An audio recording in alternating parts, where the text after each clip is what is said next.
We welcome you in to Bob Wren Stadium here in Athens, Ohio, on the banks of the Hocking River. A gorgeous day for some college baseball. It's the Ohio Bobcats welcoming the Morehead State Eagles for this non-conference showdown to kick off the month of April. Noah Devine, Carson Francis with you. April Fools, I'm Carson Francis. That's Noah Devine. Thank you for joining us tonight. Noah, Ohio and Morehead State, they've already met once this season. An absolute shootout down in Morehead. Yeah, it was a really high-scoring affair the first time these teams played about a month ago on March 11th. The final score 20-17 in favor of the Bobcats. And, Ohio really on the hitting front has been fantastic. So is Morehead State in those areas. But we talked to Coach Rose earlier today, and they said while we are confident in our ability to score, we need to be able to do damage control on the pitching front. They don't want to get into another one of these 20-17 type games. Yeah, and you mentioned this Morehead State team can score, and we talked about before we went on that Hunter Thomas has led the way for this Morehead State team. He's been a force in that batting order for the Eagles. Yeah, Hunter Thomas has an outstanding OPS of 1.123, 34 RBIs and 12 home runs on the season.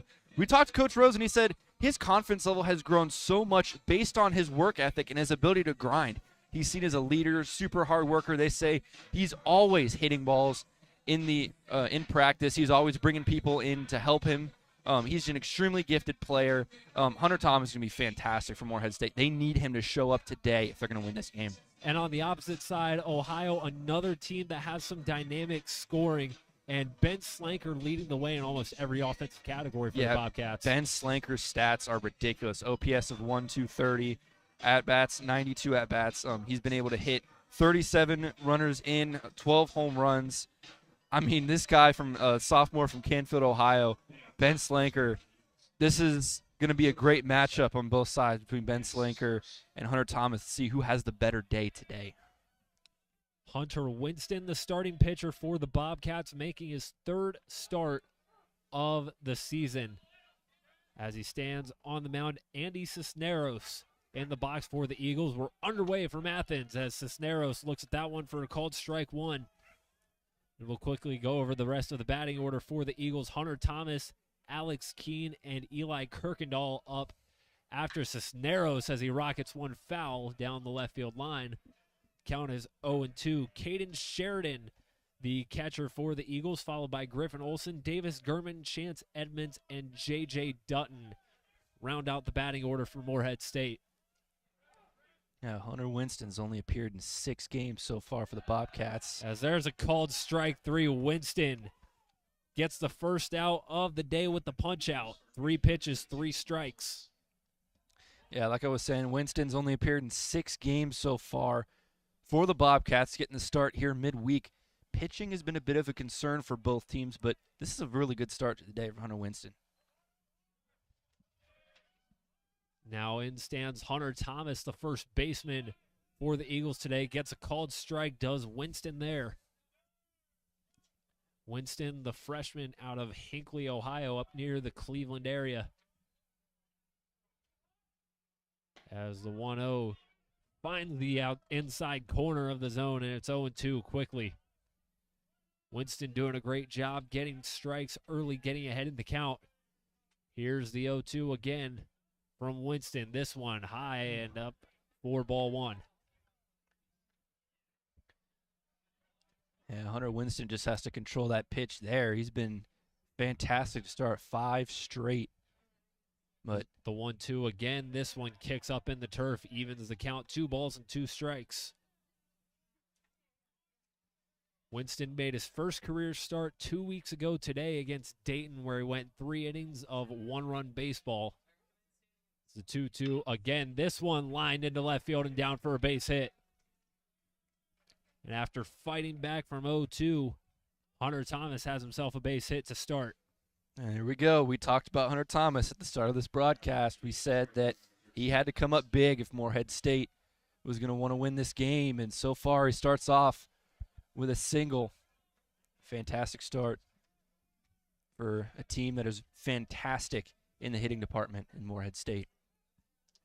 Now the left-handed batter, Alex Keene, steps into the plate with one on and one out. Gets that one, a called strike one. Alex Keene was a guy who was questionable today. Coach Rose earlier said that he had been battling some illness. And fortunately for the Eagles, he's in the lineup today, ready to go, batting in that 3 spot. As that pitch kicks up in the turf, once again evens the count, 1 ball, 1 strike.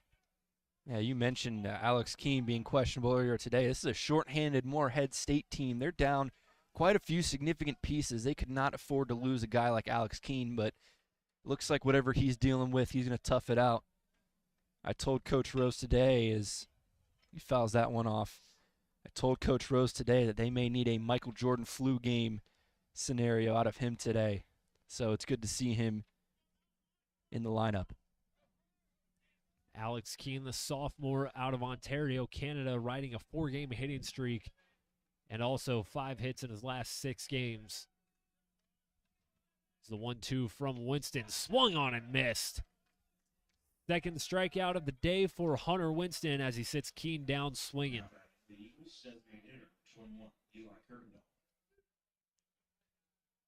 So 1 on and 2 down now for the designated hitter, Eli Kirkendall. Yeah, we mentioned this Morehead State team was banged up, and Eli Kirkendall's had to move into the designated hitter role in place of the injured Hayden Robbins, who's dealing with a wrist injury. As Coach Rose mentioned in our coach's call today, that Hayden Robbins, his wrist injury did not look good, and he's going to be out for a significant period of time.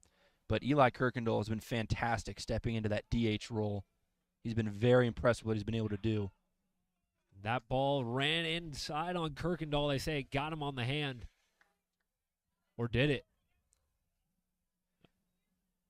It looked like it hit him from here, but we'll see what they... It was very close. It ran up kind of in on his hands.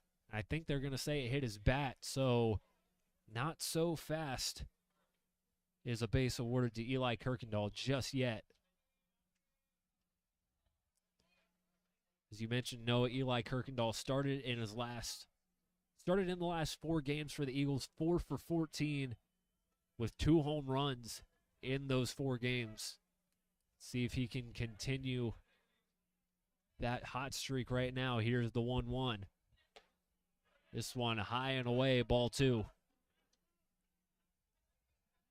Bobcats coming off a series loss to Eastern Michigan. A game in which the second game of the doubleheader on Saturday, they blew a 4-run lead as Eastern Michigan ran off 13 runs in a row to win 18-9 as Winston gets a called strike right there. 2 balls and 2 strikes.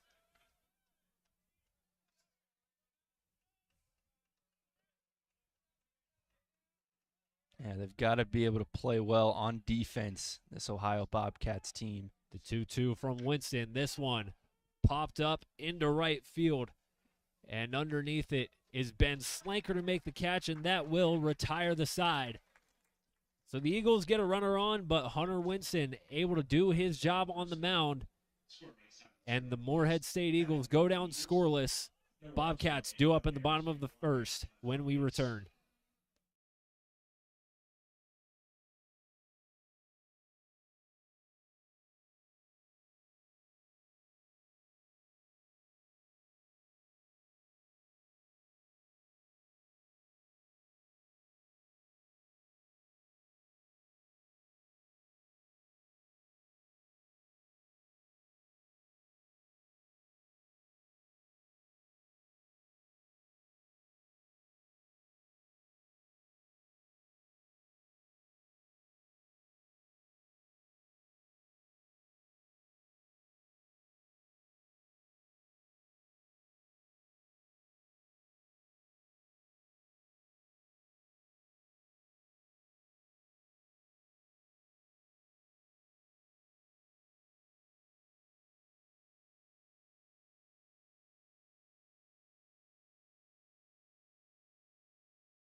Back here at Bob Wren Stadium for the bottom of the first inning, the Ohio Bobcats due up with Matt Einich, set to get things going for Ohio, and they'll be going against Ethan Davis, the right-handed pitcher for the Eagles, the 6', 190 junior out of Nicholasville, Kentucky, making his second start of the season.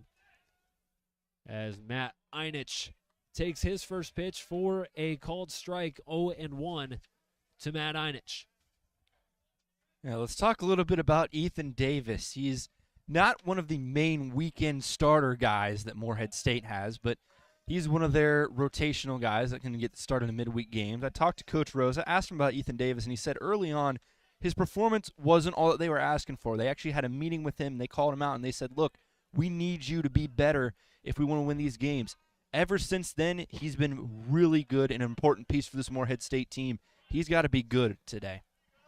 And it certainly looks like the Ohio's not going to want to give this man any free passes. They got Einich, Mancino, and Slanker all in the lineup today as Einich pops this one into left field.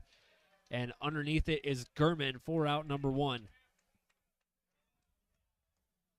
Yeah, Carson, we were talking before the broadcast. We expected a pretty high-scoring one similar to the first time these two teams matched up, but Morehead State was not able to get on the run and was not able to get on the board, top of the first, and start there with a fly out to the left fielder. As Cam Bryant steps in now, as he looks at that one, just missed for ball 1. We'll quickly take you through the rest of the Ohio lineup. Paulie Mancino on deck, followed by Ben Slanker, Nick Dolan, Jackson Cawthorn, the designated hitter, followed by Blake Reed, Dylan Shepard, and Trenton Newer to round out the lineup for the Bobcats. Yeah, that 3-4-5, Paulie Mancino, Ben Slanker, Nick Dolan, that is not forgiving at all for any pitcher, let alone Morehead State's pitchers. They need to be very careful when pitching their way. Those guys can hit. The last pitch from Davis misses outside. The count reads 2-1 strike to the redshirt sophomore Cam Bryant. It's the 2-1 cut on and missed. A little bit of heat there off of Davis, and that'll even the count at 2-2.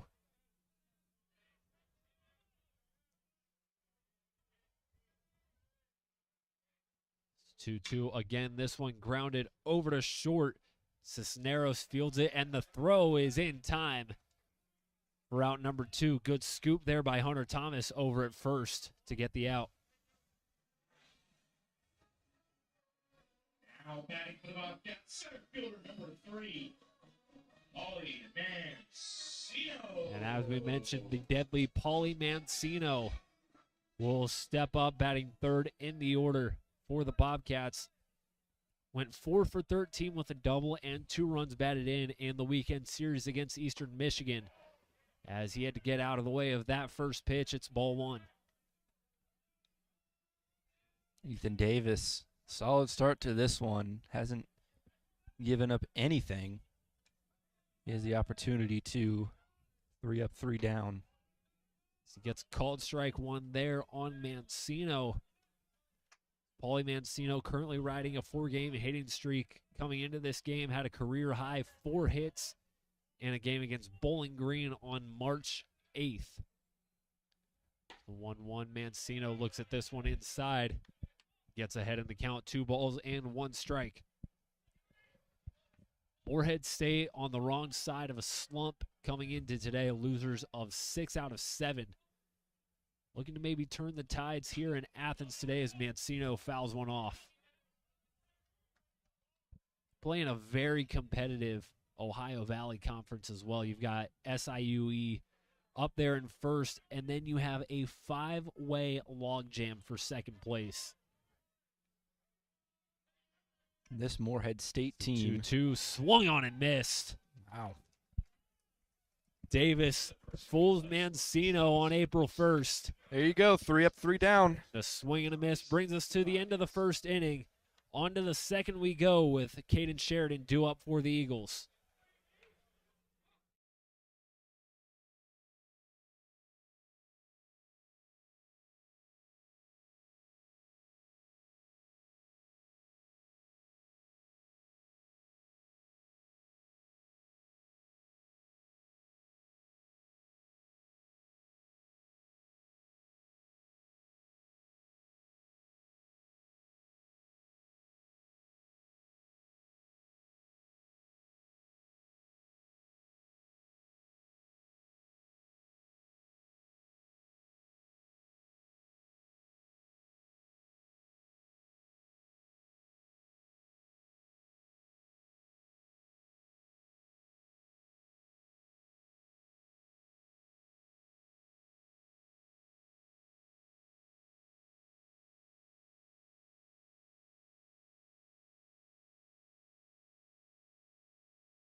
Time for the second inning here in Athens, Ohio. It'll be Caden Sheridan set to get things off for the Morehead State Eagles after a shutout first inning from Hunter Winston.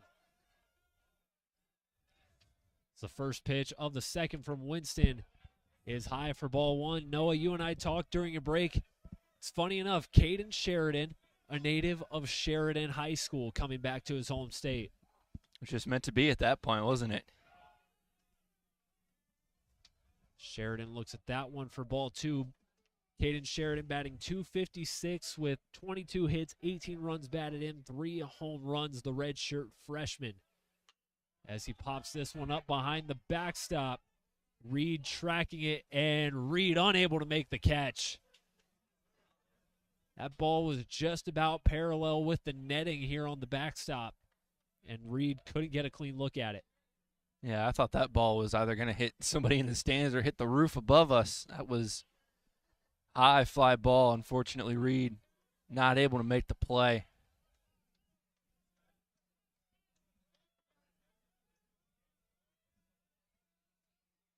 Just the 2-1 from Winston. And Winston having a little more trouble finding the strike zone here. He's got some balls high, and he's down 3-1 to Caden Sheridan. Winston will try again, swing and a miss, and that'll fill up the count. 3 balls, 2 strikes. That's what you want if you're Hunter Winston. You want to give him something to swing at.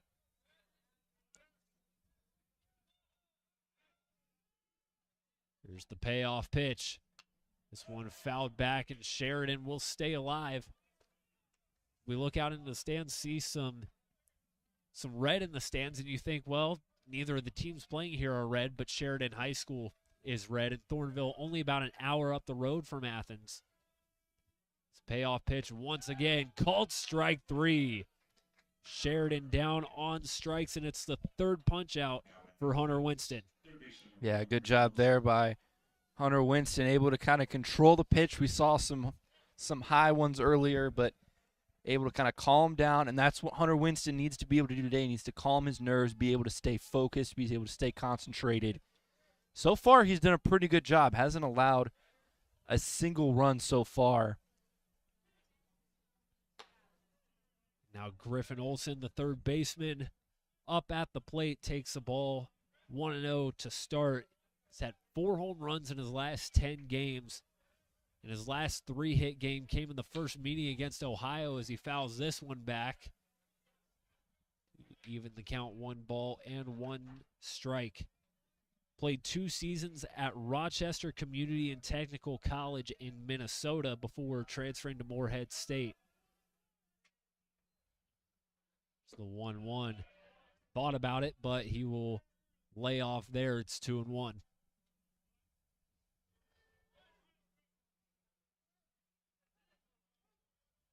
Once again, the pitch from Winston is fouled right back, and no, I thought that ball was coming right to us. Yes.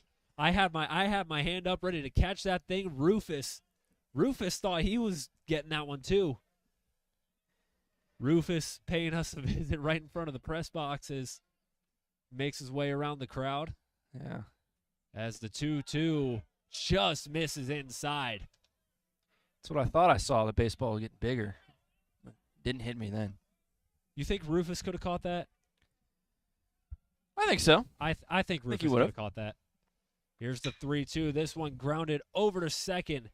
And Bryant, the throw to first is in time, out number 2. Yeah, it's a good job there by Bryant to get that ball to Shepard. It is a routine play, but it's not an easy one to make. He's able to make it there, and Ohio still shutting him out. Now 2 away for Davis Gurman, the left fielder out of Kitchener, Ontario, as this pitch in the turf for ball 1. Gurman with the hit in 8 of his last 11 games, hitting .308 with runners in scoring position. Obviously, that does not apply here as there's nobody on. And a diving play by Einich. There's no throw over to first, so there was no one on base, as I was saying, but Davis Gurman says, I'll take care of that problem myself. He gets on base with a single. I like that decision there by Matt Einich to not try to make a play. That would have been a really, really difficult throw to make. And if it misses, that could have meant extra bases for Davis Gurman. So we'll see how costly that proves to be for Ohio. As now Chance Edmonds stands in there with 1 on and 2 outs. Gets a called strike, 1 there. That base hit was placed perfectly enough, deep enough to where Einich couldn't get a throw off in time.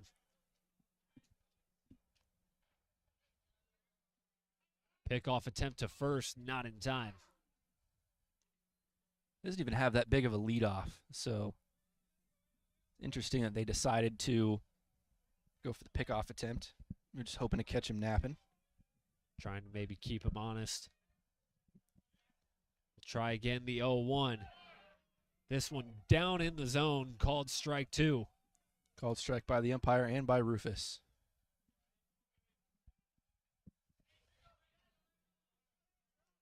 Winston looking for the knockout punch right here. 0-2, runner on first. From the stretch, the 0-2. This one chopped foul down the first base line and over to the Morehead State dugout. Yeah, Gurman tried to steal there. And Foul ball, rightfully yeah. so, 2 strikes, 2 outs. Anything's on the table. Why not? Just fouled it off. But if that had been caught, even if it was a ball, he probably would have been caught stealing at second. The 0-2 once again. This one popped up. Going back for it. Bryant will make the catch, and that will retire the side. The Eagles once again get a runner on base, but are unable to do anything with it. Ohio leaves the runner stranded, and the Bobcats will have the middle of the order due up when we come back in the bottom of the second.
Ben Slanker getting ready to lead things off for the Bobcats in the bottom of the second. Ohio went 1-2-3 in the first, and they'll have the middle of the order due up here in the second as Ethan Davis, back out there for the Eagles as he can't find the zone on the first pitch to Ben Slanker, 1-0.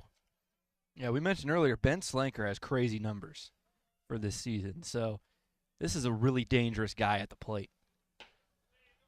It's a called strike 1 there. Ben Slanker batting .337 with 12 home runs, 37 runs batted in, leading the team in the latter category there.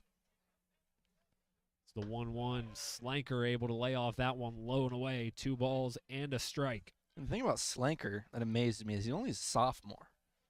Like, there are some really experienced players on this team. Like, obviously, this is a pretty young team in terms of, like, the normal starters. But Slanker's only a sophomore. He's got a few more years of improvement here in the Bobcats. Slanker took a big hack on that one as that'll even the count at 2 balls and 2 strikes. I mentioned he's got 12 home runs on the season. I think on that last pitch he was trying to get another one. As the 2-2 Slanker fouled that one away off of Caden Sheridan. Ben Slanker keeping the plate appearance alive. Trying to make something happen. Davis will try again. This one fouled to the backstop. And the count will remain 2-2. Sure, I'm glad that this net is in front of us. What would Like we, if this net was not in front of us, what would we do without it? die. Here's the 2-2 rather. One fouled away and out of play. Ethan Davis pitched in the last meeting against Ohio, went 4 2/3 innings, didn't give up a run, gave up 4 hits, walked 3, and struck out 5.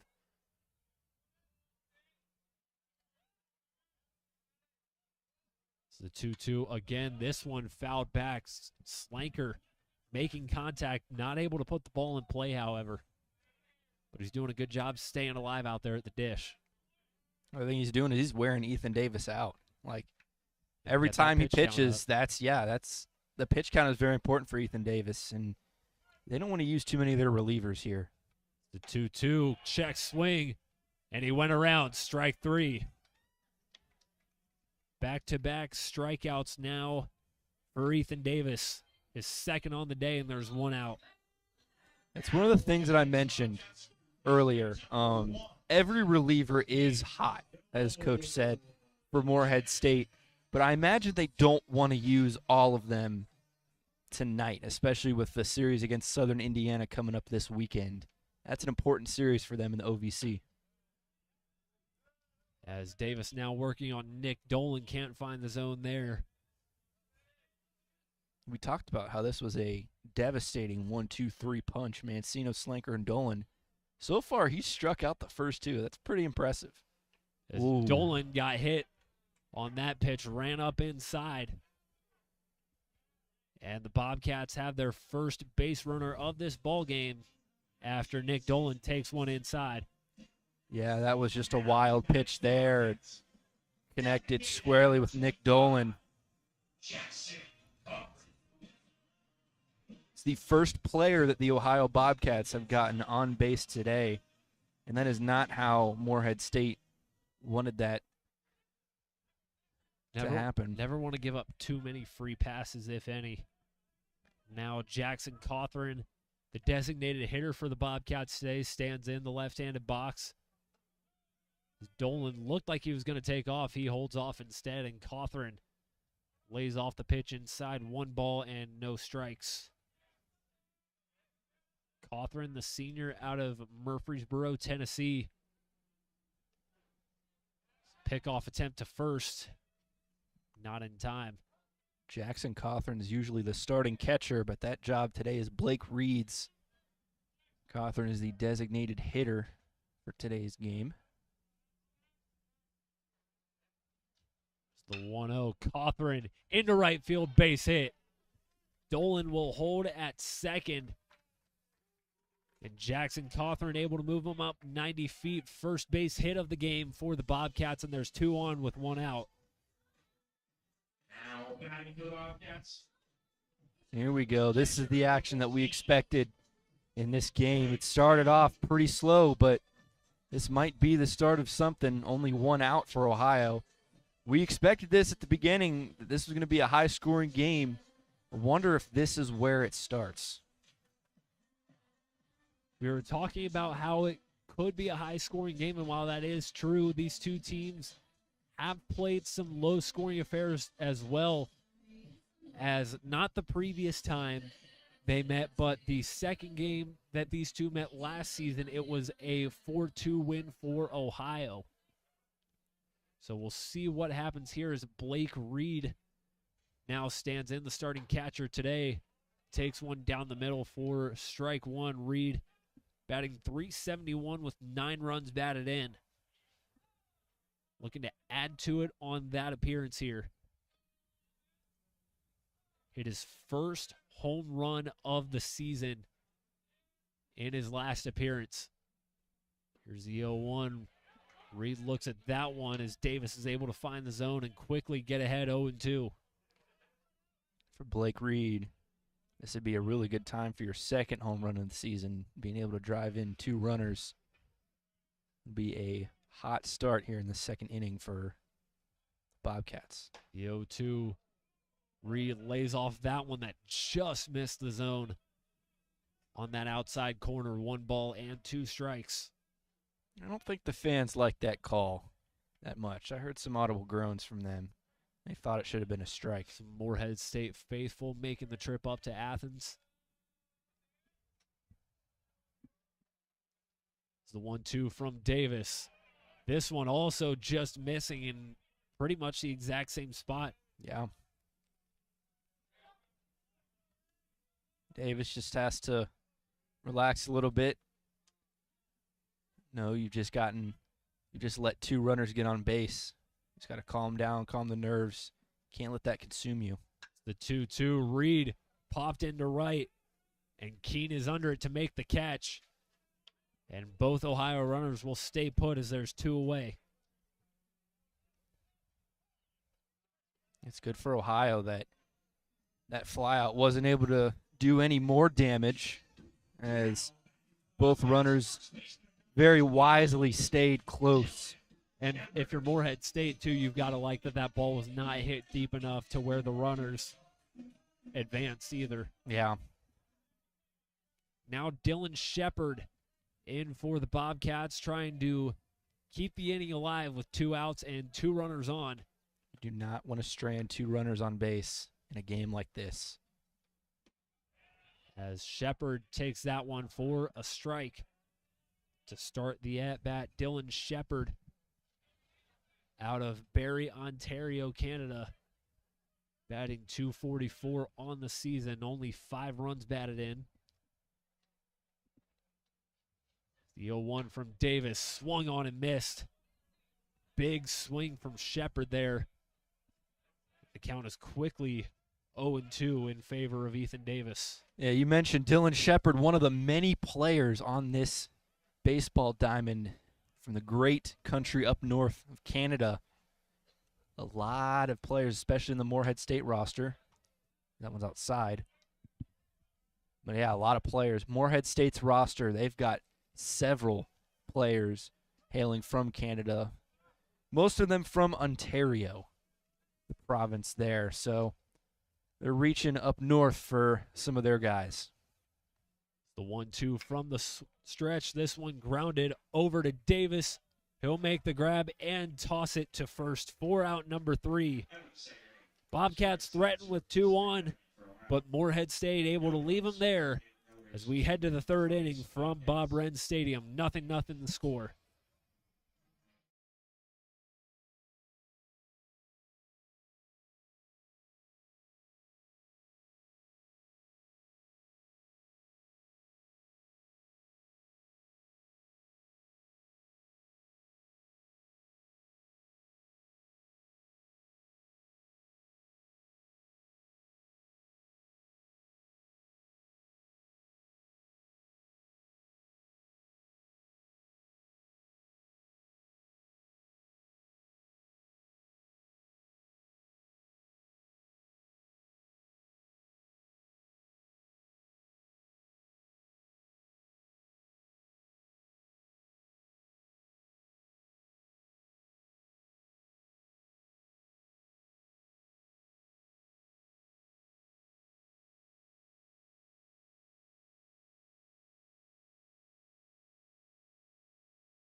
Third inning set to get underway as J.J. Dutton approaches the plate for Morehead State. The center fielder in the Eagles lineup. And Noah, you mentioned during the break that Morehead State is well battle-tested coming into this game. Yeah, the record might not speak for it, but they've played some really tough teams. Kentucky and South Carolina, obviously coming from the Southeastern Conference, the best conference in college baseball, and they were able to keep those games close, especially against Louisville out of the ACC. Oh, boy. Dutton sends this one into center, right center rather, as Slanker is under it. A loud out number one off the bat of J.J. Dutton. Yeah, like I was saying, Morehead State's been battle-tested. Games against Kentucky, South Carolina out of the SEC, Louisville out of the ACC. They did not win any of those games, but they kept it very close. Kentucky, they allowed 6 runs in the first inning, but then they kept it the rest of the way 2-2, so the final score of that one was 8-2. They had Louisville beat, and they let their foot off the gas, and they ended up losing that game. And then the series against South Carolina, didn't win one of those, but they kept it close in all those games. So this is a team that's been battle-tested, and they're ready for a team like Ohio. Yeah, you know what they say, it just means more. As the first pitch to Cisneros is a rocket into left field. You can forget about that one. Solo shot off the bat of Andy Cisneros. And Morehead State is on the board first here in the third inning. And here we go. We talked about it. These are two teams that excel in the hitting department. And right there, the first points of the game scored off of a home run into deep left field from Andy Cisneros. That ball went from the plate to the wall in the blink of an eye. As now a quick turnaround here as Hunter Thomas stands at the plate. He's 1 for 1, singled back in the first inning. Cisneros getting several big booms from the Morehead State dugout after that one. It's a ground ball over to first. The throw is not caught by Winston covering the bag. Dylan Shepard couldn't make a clean play on that. Bryant, good cover by Cam Bryant at second, just unable to execute the out. They might rule that an error. We'll see what happens here, but yeah, just Hunter Winston unable to come up with the ball in his glove. It slips out, and as of now, they are going to rule that a single for Hunter Thomas.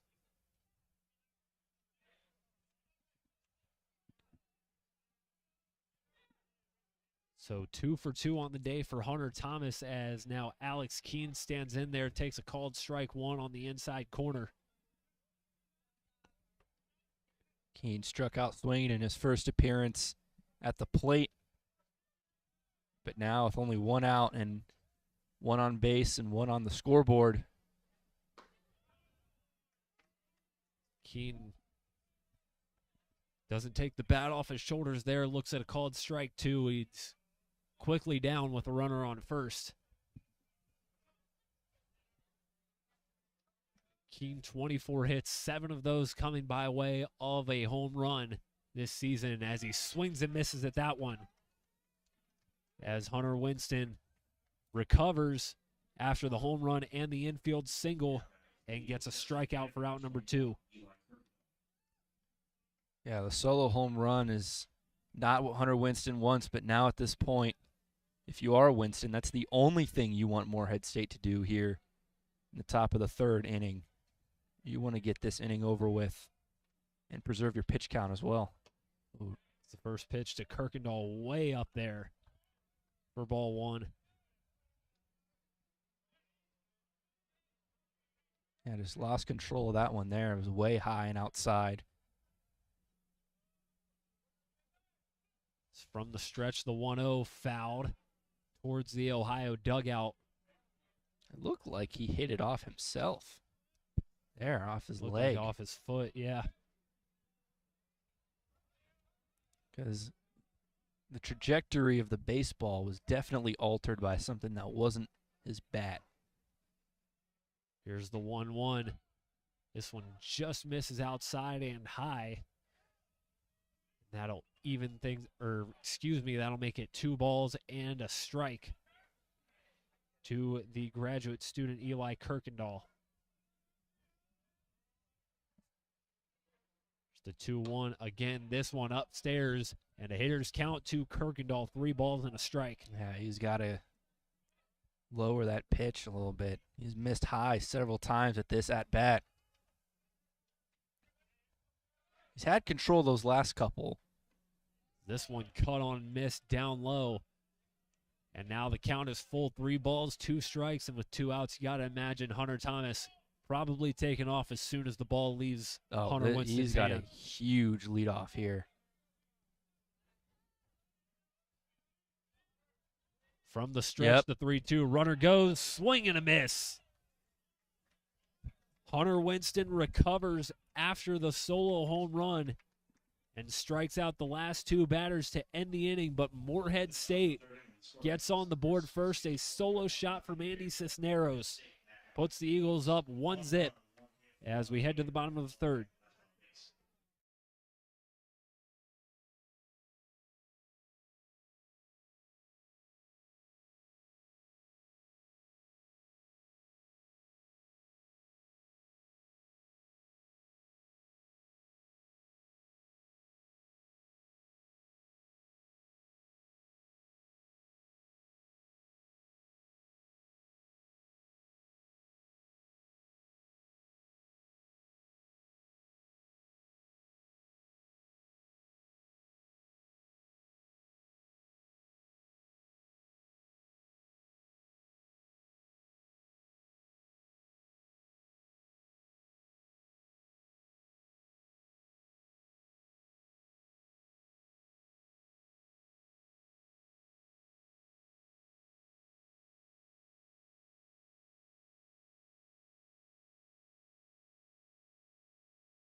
Ethan Davis back out there for his 3rd inning of work, as he's done a pretty good job so far. No runs on just 1 hit.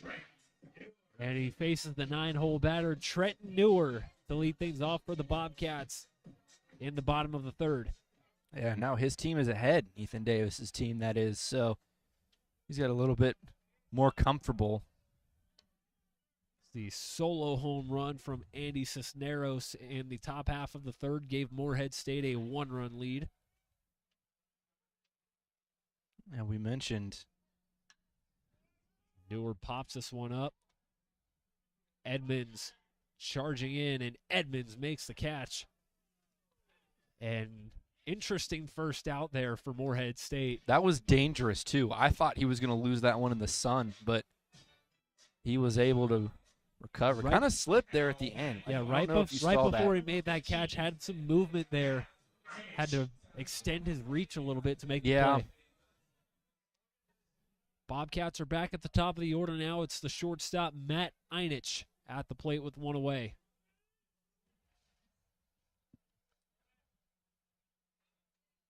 Davis delivers. Einich squared around to bunt, but he pulls away and takes ball 1.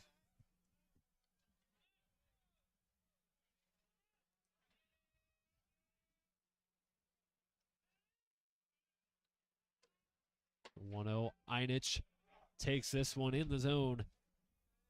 Evens the count, 1 ball and 1 strike. Matt Einich, the freshman out of South Lyon, Michigan, Detroit Central Catholic product. How about that? A freshman that can contribute immediately. Einich sends this one to left. Right underneath it is Gurman, and quickly the Bobcats go 2 up, 2 down. Fly out to the same person. Gurman again. Second baseman, number 11, Cameron Now Cam Bryant stands at the plate, grounded out to short back in the first inning. Bryant hasn't seen a lot of action compared to his fellow teammates, but he's had some productive moments this season. He has homered before this season. Last played on March 25th, last Tuesday at Northern Kentucky, where he went 1 for 4. As he takes that one inside for a called strike, 1 ball and 1 strike. Yeah, Cam Bryant, redshirt sophomore out of Cincinnati Country Day High School. He's a transfer from Holy Cross. So he is new to this Bobcats program. They're just getting him worked in a little bit. He's not seeing the starting lineup often, but his he's got an best game opportunity as here. a Bobcat came in the first meeting against Morehead State, where he went 3 for 4 with a double and a home run. As he lines this one into center, and the catch is made right into the glove of J.J. Dutton. And 1, 2, 3 go the Bobcats in the third. As we'll head to the fourth inning, Caden Sheridan set to lead things off for Morehead State as the Eagles lead 1-0 from Athens.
Back from Bob Wren Stadium in Athens, Ohio. It's April Fool's Day. We're keeping you on your toes. Noah Devine alongside Carson Francis as we start the fourth inning here with Caden Sheridan due up for Morehead State as they have a 1-0 lead here again in the top of the fourth inning.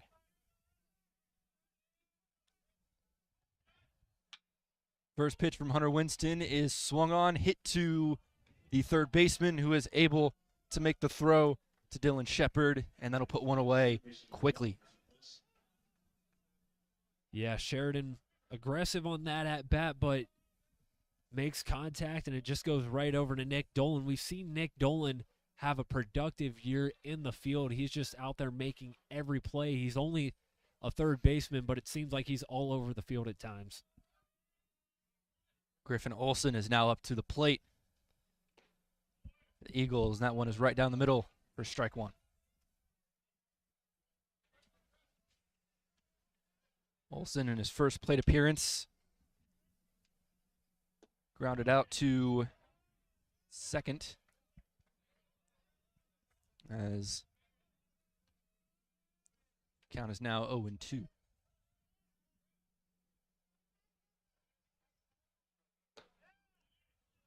That one is high for ball one.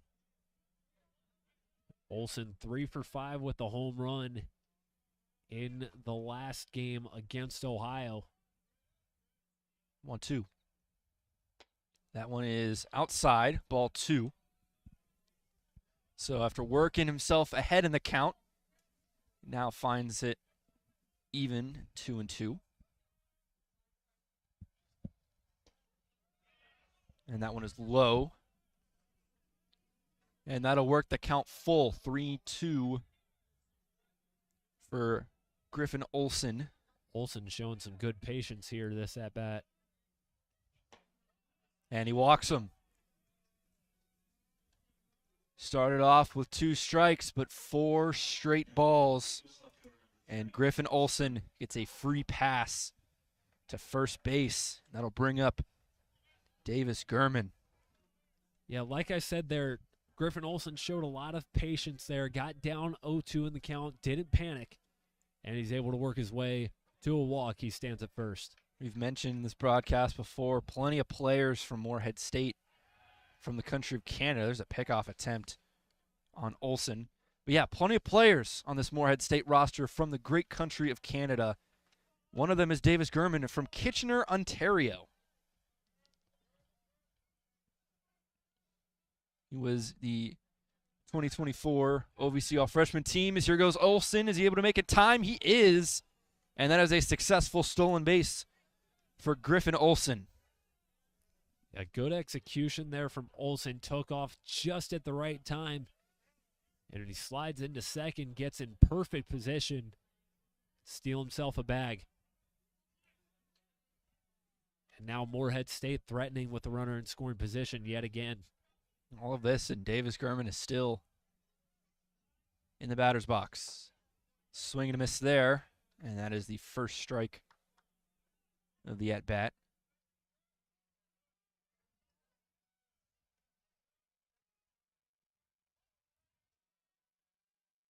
Winston. Here's the 1-1. This is swung on, popped up. Will they be able to make a play? Yes. Good awareness. That will be Nick Dolan. Good awareness by Nick Dolan. You know, you never want your pitcher to have to do too much work fielding the ball. He's already doing enough work throwing strikes like you want him to. Dolan calls him off, makes the play himself, out number 2. Yeah, you could see there were 3 guys looking to make the play there. Nick Dolan comes running in from third base and says, I got it. And that'll be the second out for Morehead State. That one's low and in the dirt for ball 1. Morehead State's ahead in this game, 1-0. An opportunity to potentially add to this lead with Chance Edmonds, the redshirt freshman from Louisville. That is going to be a quick play to end the top of the 4th inning here. Ohio avoids any more damage to the score, but it is still 1-0 here in Athens.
Chapel Roan's Hot to Go accompanies the hot dog race here at Bob Wren Stadium as we have reached the bottom of the 4th inning.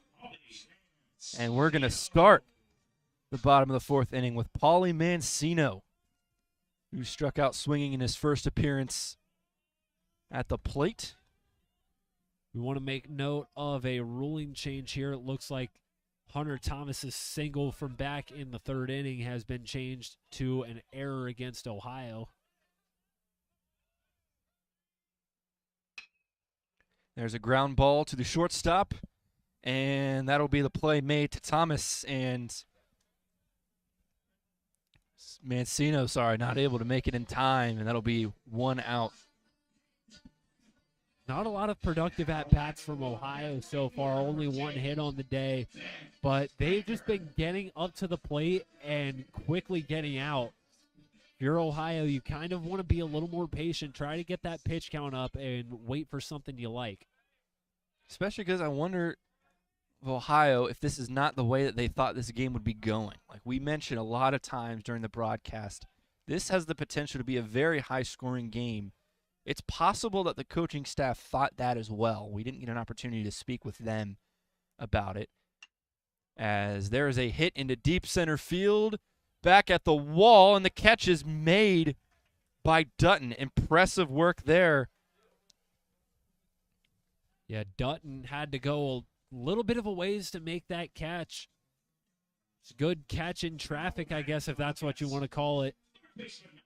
For a quick out number 2, and there's another quick at-bat for Ohio. And I know Craig Moore and his team is going to look to be a little more disciplined, hopefully, throughout the remainder of this game. So here's Nick Dolan, the last of that 1-2-3 punch that we mentioned. That one's high. It'll be ball 1. They have been fantastic against Mancino, Slinker, and Dolan. He was hit by a pitch earlier in this broadcast. If you're Nick Dolan, you look into the outfield, you see a huge gap in right center. You see the center fielder, Dutton, heavily favoring that left center gap. So an opposite field hit is what you want here if you're Dolan. That one is popped up. And the catch will be made there by, looks to be Edmonds, and that will end the inning here. It is still 1-0, and we're still in Athens, and we'll still be back after this.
Okay, back from Athens, Ohio, and we've got a pitching change for the Bobcats. Hunter Winston's day is done, and in steps Dylan Eggle, who's the redshirt junior from Indiana. He's a transfer from Southeastern Community College. As first there's a hit to the second baseman. Bryant gets it to Shepard quickly, and that is one quick out for the Morehead State Eagles. Yeah, Eggle making his 12th appearance of the season. He is 2-5. Struck out 4, walked 5. 12.08 ERA for Dylan Eggle. Probably should have mentioned that was J.J. Dutton up at the plate, but such a quick plate appearance that didn't have time to talk about both Eggle and Dutton. But now we'll talk about Andy Cisneros, who was responsible for the only run scored of the game. Yeah, that ball was a rocket off his bat over the left field wall. In his other plate appearance, the first one of the game, struck out looking. Hunter Winston's day comes to an end after 4 innings of work, gave up a run off of 3 hits, struck out 5. There's a base hit into right field. And that'll get Cisneros to first as Slanker unable to, it's just not fast enough to run all the way over to where that was. And I don't think anybody really could. That ball was low enough to where it was just a line drive, kind of landed in no man's land, and good job by Cisneros to take it opposite way. All right, now here's Hunter Thomas at the plate with Cisneros on first. Thomas, we've mentioned, is a fantastic piece for this Morehead State team, and he's gotten on base every time he's been at the plate so far today. We'll see if he's able to continue that streak. As Eggle works the count to 1-1.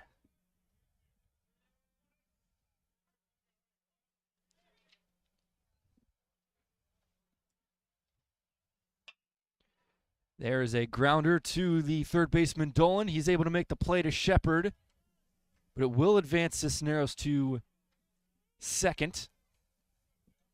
Yeah, that ball was a little too deep for Dolan to try and turn a double play. So he makes the out at first, and I'm sure if you're Ohio, you'll take that, getting 2 out with only 1 man on. Still fantastic fielding work today by Nick Dolan. He's been impressive at third base and wherever they need him to be, honestly. He's been all over the diamond for Ohio, as now it's Alex Keene who has struck out in both of his plate appearances today. Yeah, Nick Dolan, redshirt senior, one of the leaders on this Bobcats ball club. There's a fly ball into right center field. They are unable to make the play. And here comes Cisneros, who will score from second. He is responsible for both runs today for Morehead State, as the score is now 2-0 Eagles. Yeah, that was a close play out there in right center. Just couldn't get into the glove of Paulie Mancino, and it drops for an RBI single. See this Morehead State team continuing to find ways to keep innings alive. Now at the plate is Eli Kirkendall. That is Alex Keene's 15th RBI of the season. And it comes with Andy Cisneros, who had the solo home run earlier, has now reached home twice today. Let's see if Kirkendall is able to continue this with 2 outs. But he swings at that one and misses. 2-1. Alex Keene also extends his hitting streak to 5 games. Safely in 6 out of his last 7 now. That one's low. It'll be ball 3. So 3-1 for Dylan Eggle. With a runner on first, Alex Keene. Here he goes. But they end up walking Kirkendall there. And so We'll have a runner on first, a runner on second for Caden Sheridan, who has yet to get on base today. Yeah, it was good discipline there from Eli Kirkendall. Obviously, 2 outs. Your team has momentum. You want to be able to advance him or maybe score yourself. But good discipline at the plate from Kirkendall is we'll have a mound visit for Ohio. Yeah. There is some movement down there in the Bobcat bullpen. This would be a very, very quick appearance for Dylan Eggle, as he just came into the game this inning. We see that a lot in baseball, though. You see guys that'll come in, they're trying to just get into an inning and get out, but sometimes things don't go their way. And it looks like it's just some words of motivation for Eggle. They will keep him on the mound. And sometimes things don't get done the way you had hoped, and your team has to make a change. Sometimes you need that too. You need some just words of encouragement from your coach. Just saying, look, you got this. I know it's been a rough start, as that's outside for ball 1. And rough start it has been for Dylan Eggle, but sometimes you just need to hear from your pitching coach, hey, you've got this. Sometimes you just got to go out, calm him down, get him settled in. You're 1 out away. And to give him a break as well, as that one's inside. 1-1. And if you're Ohio and you can get out of this inning with only 1 run across, I'm sure you'll be okay with that. Inside for strike 2. I'll say this, it works for just about anything, not just the sport of baseball, but just taking a moment to calm down. That's probably what that mound visit was about. If you continue to just do the same thing over and over again, you're going to get worked up. And there's a fly ball into right center that drops for a base hit, and that will bring home Alex Keene. So Ohio is not able to hold him to 1 run here at the top of the 5th. Keene comes home on the RBI single from Caden Sheridan, and that will advance Kirkendall to 3rd. And I think now we will get a pitching change for Ohio. Yeah, here comes another mound visit as everybody else is coming to the mound. It will be a pitching change for Ohio.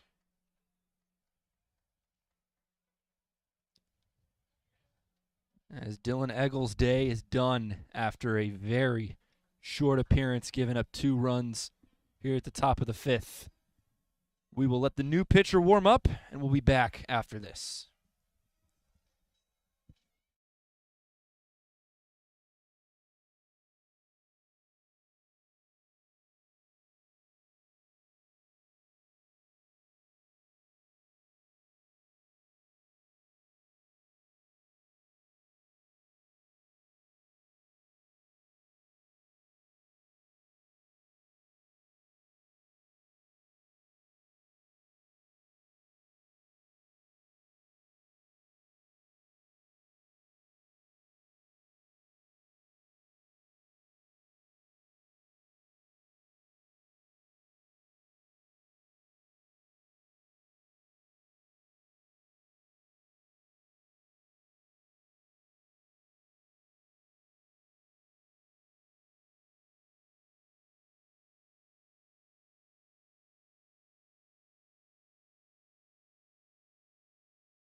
This is Ohio Bobcats baseball.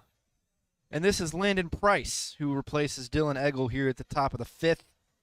The junior from Middle Point, Ohio, and the transfer from Ohio State decided to come here to Athens, get some reps, and he will get some reps here against a Morehead State team that has scored 2 runs so far in this 5th inning. But Price's first pitch of the day is low, and that'll be ball 1. Eggle is responsible for the 2 runners on, so any runs to come from these 2 base runners will be charged against Dylan Eggle. That is hit into left field. It is going to drop foul.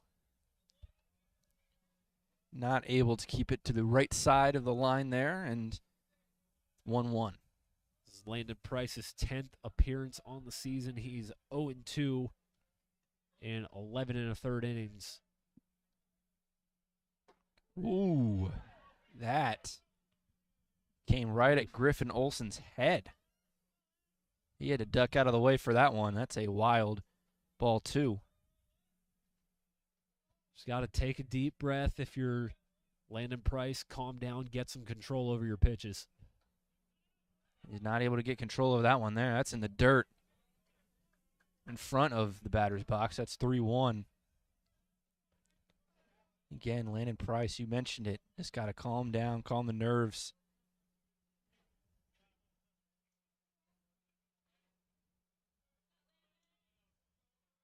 Some words of encouragement from the crowd here as it's 3-1 pitch.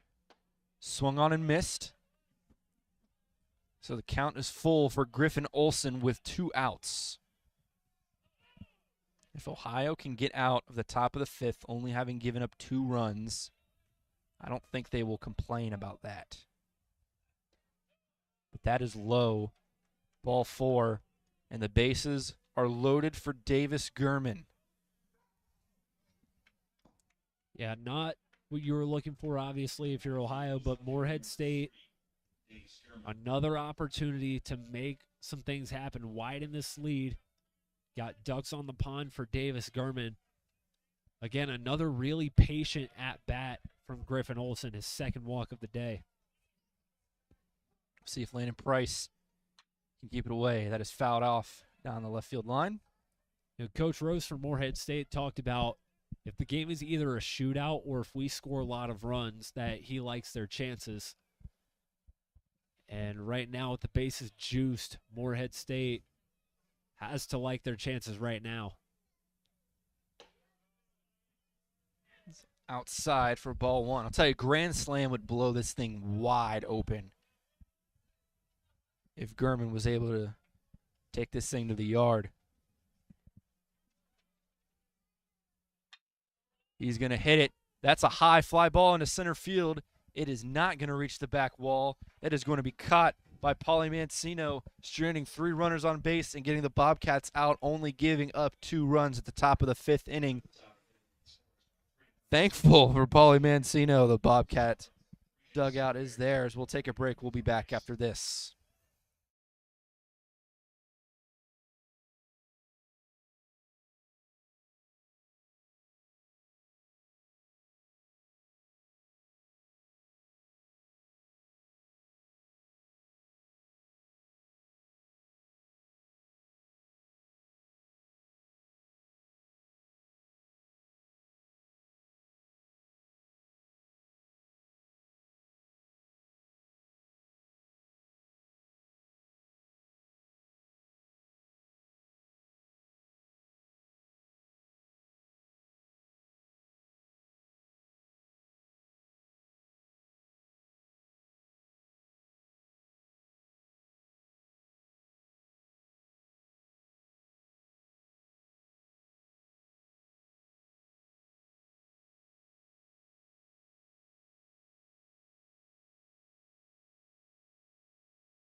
Bit of a contrast between the Bobcats and the Eagles in strategy. Ohio changed pitchers twice in the top of the 5th inning, but for Morehead State, if it ain't broke, don't fix it. Ethan Davis is still on the mound,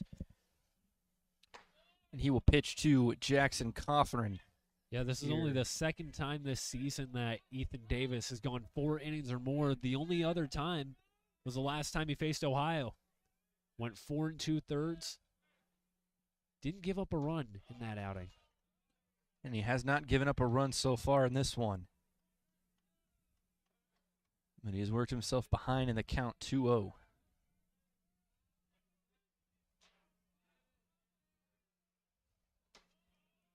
That one's high and quick.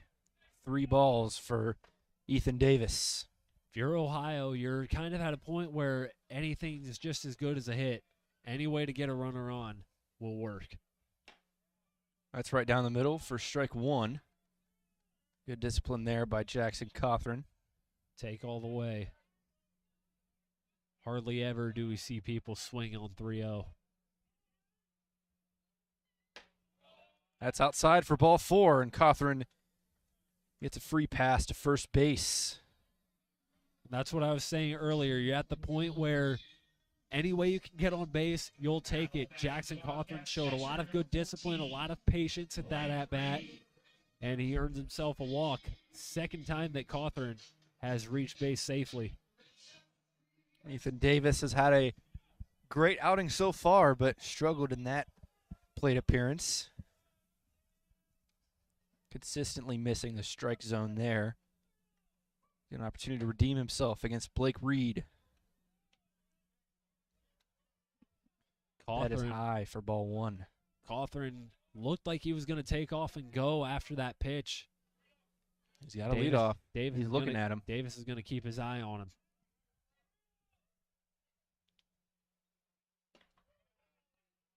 And there's strike 1 there. And again, if you're Ohio, just like you want to get guys on base, you want to get guys in scoring position any way you can. I don't know if it's time to be too risky yet for the Bobcats. Still a lot of game left, and the deficit is not that large. As that is high and outside. I think you are at a point, if you're Ohio, though, where you're not going to be so aggressive to swing until you see them throw you a strike. Yeah, but you can't play it safe either. Absolutely. I mean, you're behind 3-0. As that misses the strike zone. Again, that's ball 3. Ethan Davis has missed the strike zone 7 times so far. The good thing about baseball is it's not a timed sport, so you can take your time when you're at the plate, as we've seen these Ohio batters do this inning. That one is popped up into right center field. And there is Keene to make the play, and that is out number 1. Obviously not the result that you want if you're Ohio, but you've got to love the at-bat if you're Blake Reed. You were patient, saw something you liked, obviously didn't work out the way you wanted to, but those are the kind of at-bats you want, and also works up Ethan Davis's pitch count a little bit. Yeah, and now what you're seeing is Ethan Davis missing the strike zone quite a bit. So you're not getting the opportunity to really hit anything, but at the same time, if he keeps missing the strike zone and walking guys, like that's going to drive in runners eventually.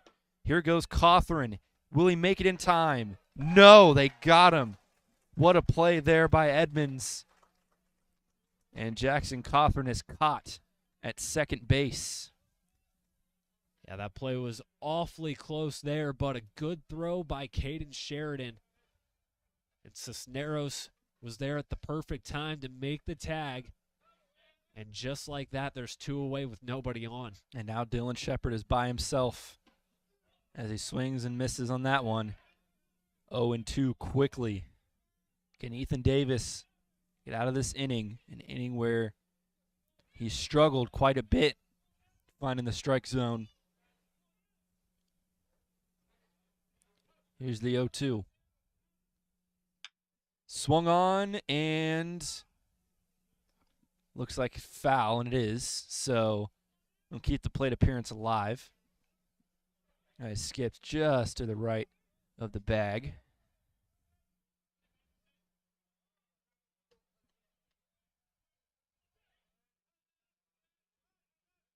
But Dylan Shepard will head back to the batter's box, and we'll see an 0-2 pitch again from Ethan Davis.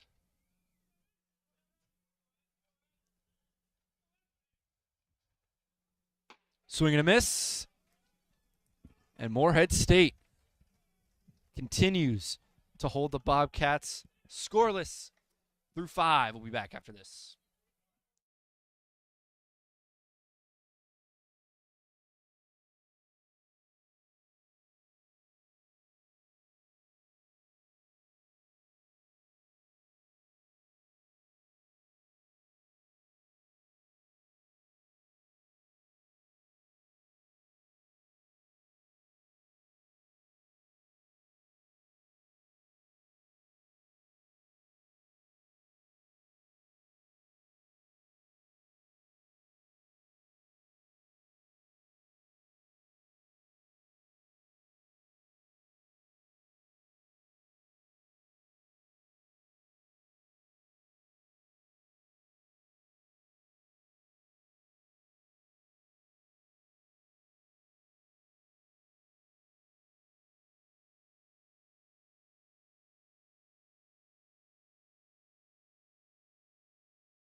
All right, top of the 6th inning here at Bob Wren Stadium as Chance Edmonds due up to bat. And Landon Price is still on the mound for the Bobcats. Struggled a little bit in that 5th inning there, but we'll see if he's able to get something going with a full inning of work. Was able to work his team out of that jam as well. Yeah, the bases were loaded there as well, so that was good if you were Landon Price. That one is swung on, and it looks like the play is, did he get it? He did, but Landon paid the price, no pun intended there. Slipped and fell as he was going to touch the bag, but does make the play. Chance Edmonds is out. Yeah, and good cover from Landon Price. Had to hustle there and got tripped up on the bag, but way to hold on to the ball. Yeah, and good awareness there from Dylan Shepard, able to make that play. As here is J.J. Dutton showing bunt, but it misses completely, and it is a 1-0 count.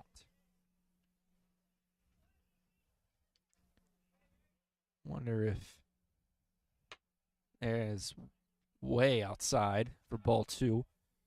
Wonder if Landon Price is feeling it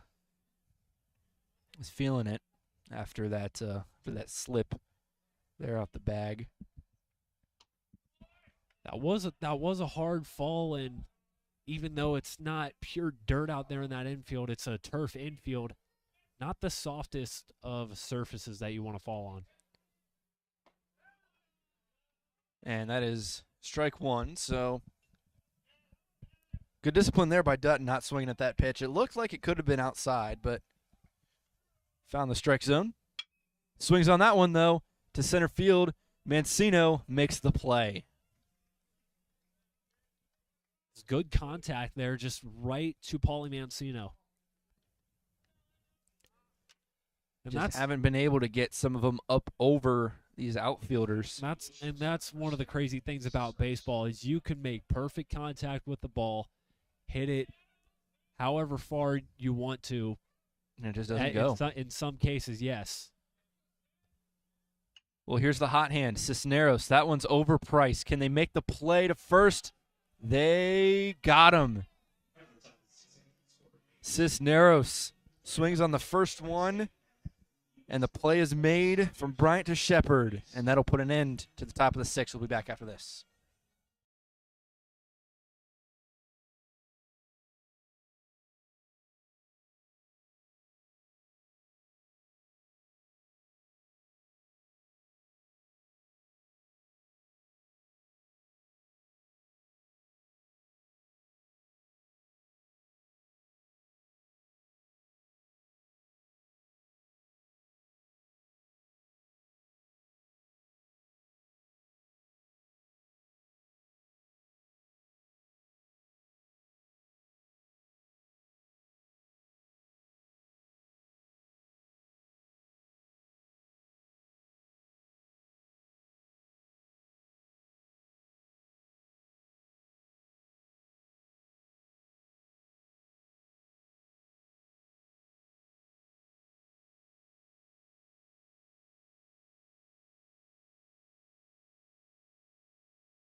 I don't know if I should open with what I want to, but. All right. If you're wondering why we were back, or we were gone for a little longer than we usually are, it's because we've got a new pitcher in for Morehead State. Hunter Porter is in. Ethan Davis struggled a little bit in that previous inning, so they've decided to get ahead of it. It's a really good outing from Ethan Davis, though. 64 pitches, went 5 full innings, only 1 hit, struck out 3. It's the longest outing of the season. Yeah, and that last inning from Ethan Davis does not do justice what he was able to do the rest of the day. He was fantastic. Again, 1 hit allowed is nothing to scoff at. But Morehead State coach Chris Rose wanted to get ahead of any potential drop-off in performance. But so far, Porter has worked the count to 3-0. So not how Porter wanted to start his day, with Trenton Neuer up at the plate. And a 4-pitch walk.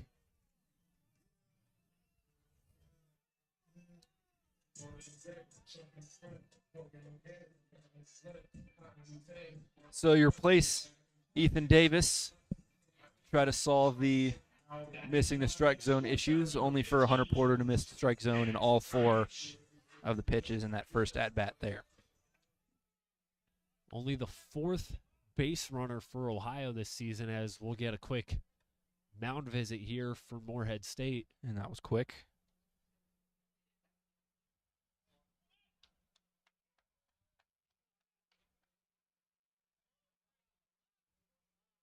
I have a discussion with Hunter Porter. Porter, a 9.90 ERA. Pitched 20 full innings, struck out 15, walked 19, now 20 after that last walk issued to Trent Neuer. Some words of encouragement from the Morehead State pitching coach, or discouragement. I don't know how he does his things. Anyways, Neuer on first. And that's low for Matt Einich, who has flied out to Gurman every time he's been up to the plate.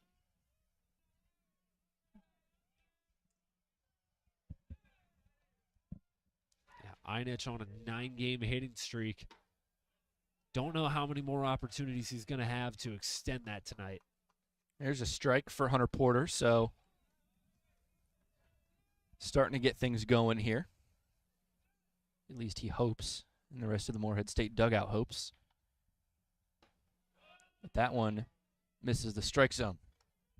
You've got to remember, too, if you're Morehead State, you're ideally a ground ball away from having 2 quick outs. There is opportunity for a double play. Doesn't happen often at this level, but there is a chance. That misses the strike zone, too.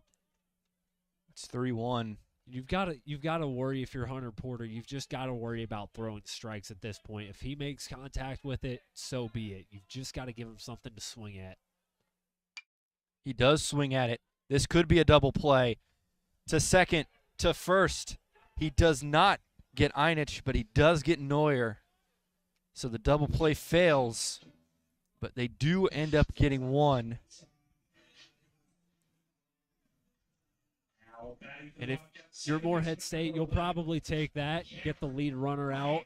Now you don't have a runner in scoring position, and you've got an out behind you now.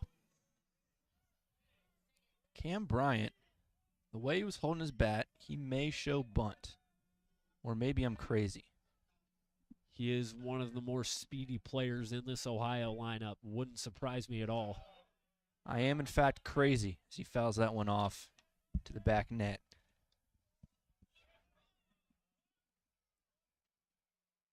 Cam Bryant has yet to reach base today. He shows bunt there. So was able to pull back in time for a ball. Yeah, you mentioned Cam Bryant quick, so maybe willing to get something going. That misses the strike zone. 2-1. If you're Morehead State, at what point are you seriously concerned with Hunter Porter not being able to find the strike zone? Honestly, you've just got to worry about, if you're Hunter There's Porter, you've another just one. got to worry about the batter in front of you. You don't care about the runner on first right now. Just worry about Cam Bryant. So you do see some slight movement there in the Morehead State bullpen. That one's fouled off. So Bryant has worked the count full. Bryant in the first game against Morehead State had a 3-for-4 performance, and that's accounted for nearly half of his hits this season. He's only got 7 total hits on the year. Yeah, so here's Bryant with a full count and a runner on first.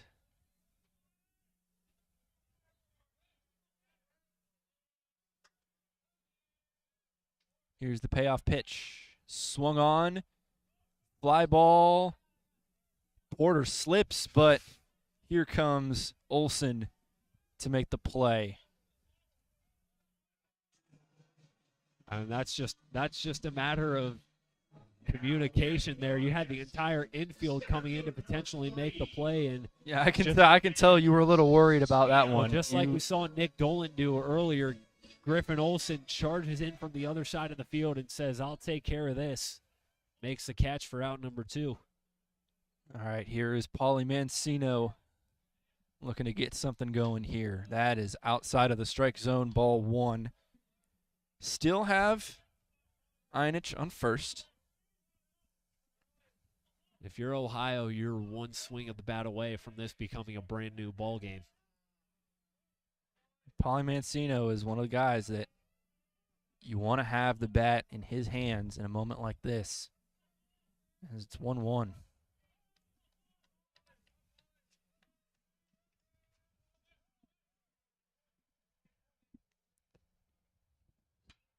Fouled off behind him, so it'll be 1-2.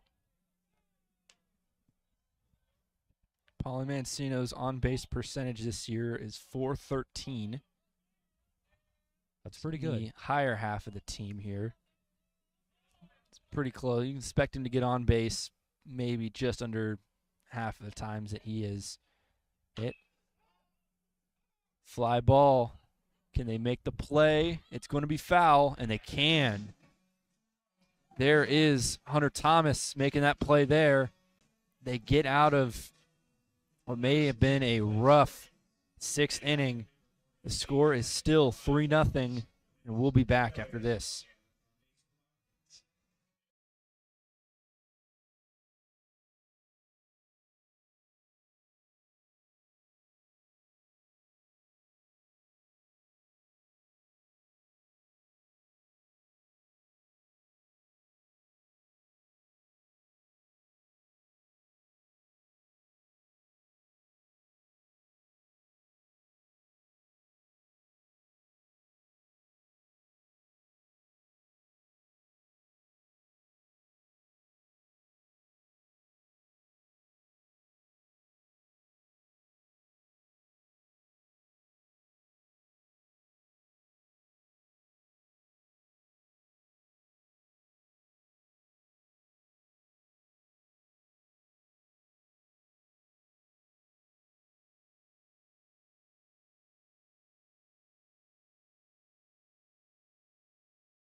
New pitcher on the mound for the Ohio Bobcats. It is the 6'2" freshman Jimmy Serra from Chagrin Falls, Ohio, making his 4th appearance of the season to get the top of the 7th going. A lot of pitchers getting work here in this one. Serra, the 4th for the Bobcats. As Thomas stands in there, takes one in the turf for ball 1. Serra, 31.50 ERA, only 2 full innings pitched on the season. Had some early struggles, but his last outing was probably his best appearance of the season on Saturday against Eastern Michigan. 1 full inning of work, just 1 hit and a strikeout. It's the first shutout inning of the season for Jimmy Serra, as he gets that one high in the zone. 2 balls and a strike to Hunter Thomas, who is 1 for 3 with a single. He also reached on an error back in the 3rd. Yeah, with Ohio and Morehead State, this might be there's a ground ball to second. Throw to first, well in time for out number 1. Efficient start for Jimmy Serra. Yeah, for Ohio and Morehead State, it's going to be tough because they've gone through their starting pitchers, excuse me. They've gone through their starting pitchers now. So now they're trying to find some consistency on the mound. This may be just a game of, who's able to find something in the pitching room there. There's a specific word I was looking for that I'm thinking of, and I wasn't able to find it. But It's all right. You'll learn as you go. You might know what I'm referring to. At least I hope so. Alex Keene hacks and misses there. He struck out twice today, but he had an RBI single his last at-bat in the 5th. Also came around to score himself as he grounds that one over to Shepard, and Shepard will take care of business himself, making the play at the bag for out number 2. It's good if you're a Bobcat. It's quick work of the first 2 batters. Absolutely. You would love to see your pitchers come into the game and get things done quickly. And so far we've seen Jimmy Serra do it, but he's got to sit down Eli Kirkendall now. It's Kirkendall 0 for 2 with the walk. He takes that one way outside for ball 1. Yeah, by the way, the phrase I was looking for was war of attrition. That's what I was trying to get at. But it looks like Ohio might have something here with Serra.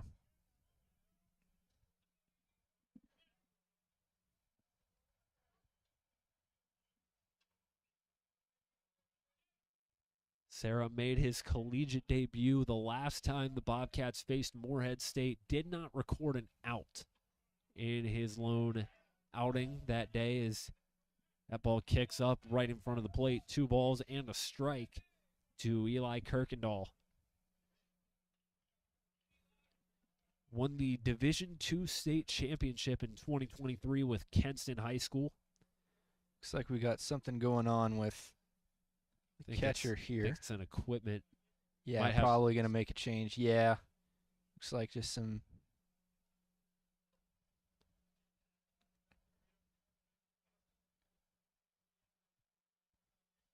something. Nothing too serious, it looks like. Just a new armband for Blake Reed. Things break. It happens. No harm, no foul. No pun intended. That was, in fact, a foul ball. Okay. Here's the 2-1 to Kirkendall. This one just misses low. And a hitter's count to Eli Kirkendall. 3 balls and a strike. Considering what day it is, we should start making more puns. April 1st. Had a couple of unintentional ones here in the broadcast. 3-1 fouled off of Kirkendall's foot. And now that count is now full. 3 balls, 2 strikes. Yeah, full count here. If you're Serra, you want to end this inning scot-free. This would be great. Here's the payoff from the stretch. Called strike 3. Got him looking. Down goes Kirkendall. A 1-2-3 inning for the Bobcats. And Kirkendall is shaking his head as he walks off. So we'll stand up and stretch here at Bob Wren. Morehead State in front, 3-0. As Ben Slanker, Nick Dolan, and Jackson Cawthorn do up for the Bobcats in the bottom of the 7th. Don't go anywhere.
We've stood up and stretched, and we're back to action here at Bob Wren. Ben Slanker set to lead things off for Ohio. Just one hit on the day for the team.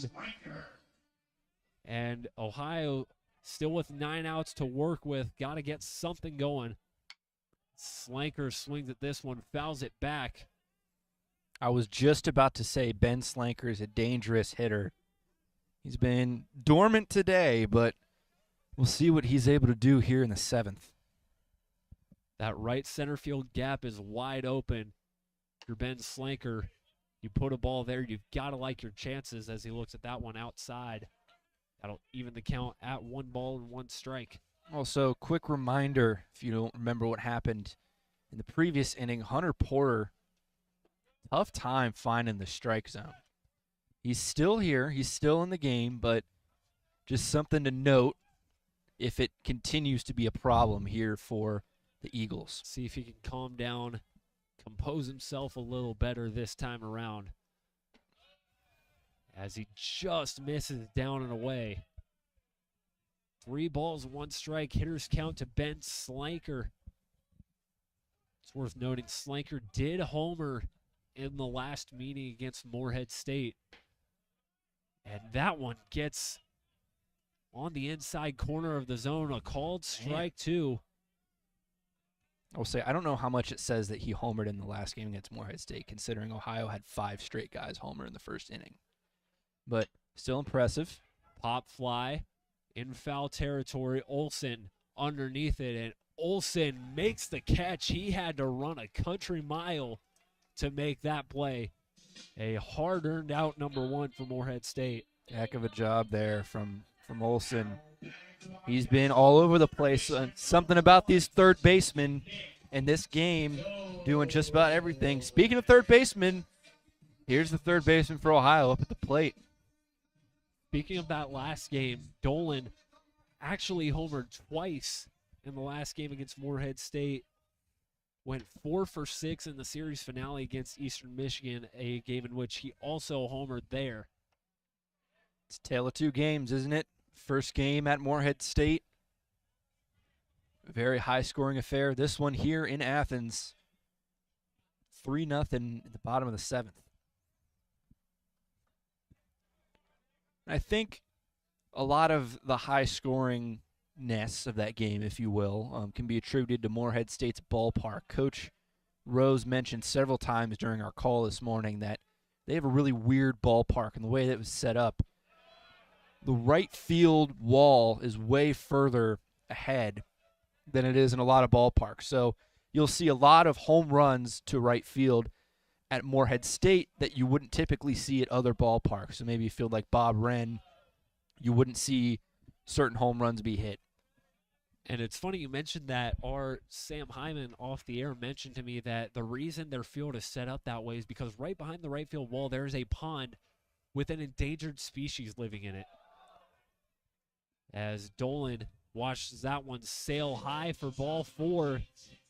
And as I mentioned earlier, the Bobcats kind of at a point where just getting guys on base any way possible, you'll take it. And Dolan works his way to a walk. Now Cawthorn up with 1 on and 1 out. Looking to get on base and move Dolan up. That's another walk for Hunter Porter. I don't know how long the Morehead State pitching coaches are going to be willing to let him stay on the mound here. We will see what the Morehead State coaching staff decides to do. There's a little movement going on down there in that bullpen. Porter is an inning and a third through his outing today.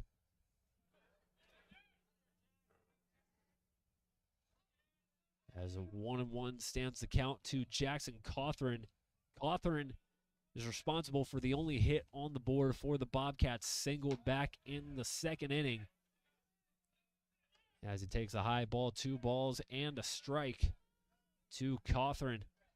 Porter has no strikeouts on the day right now. And he's also already at 30 pitches. That pitch count not your friend either, as that one almost caught Cawthron. 3 balls and a strike.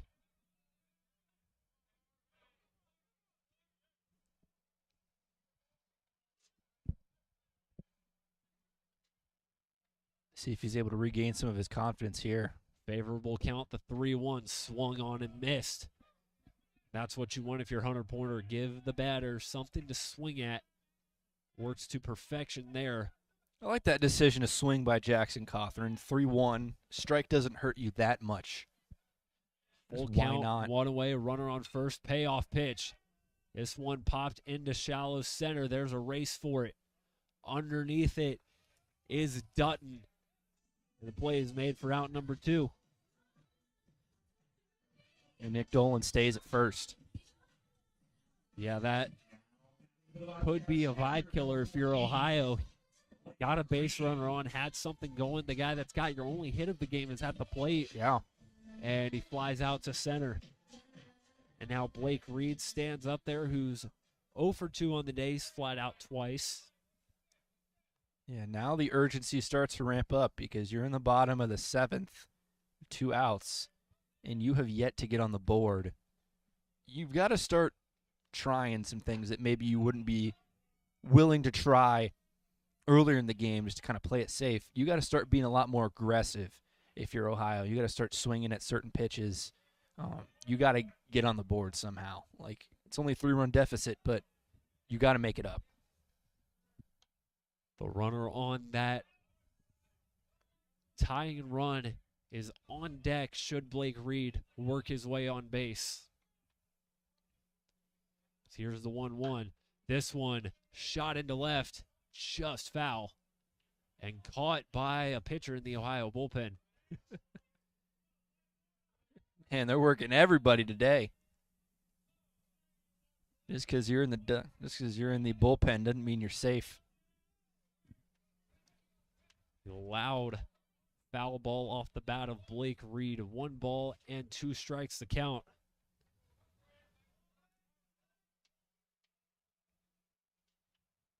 Porter from the stretch. This one high and inside, evens the count. 2 balls and 2 strikes. Just 13 hits on the season for Blake Reed, the graduate student out of Gahanna, Ohio. Yeah, Gahanna Lincoln graduate 2-2. here.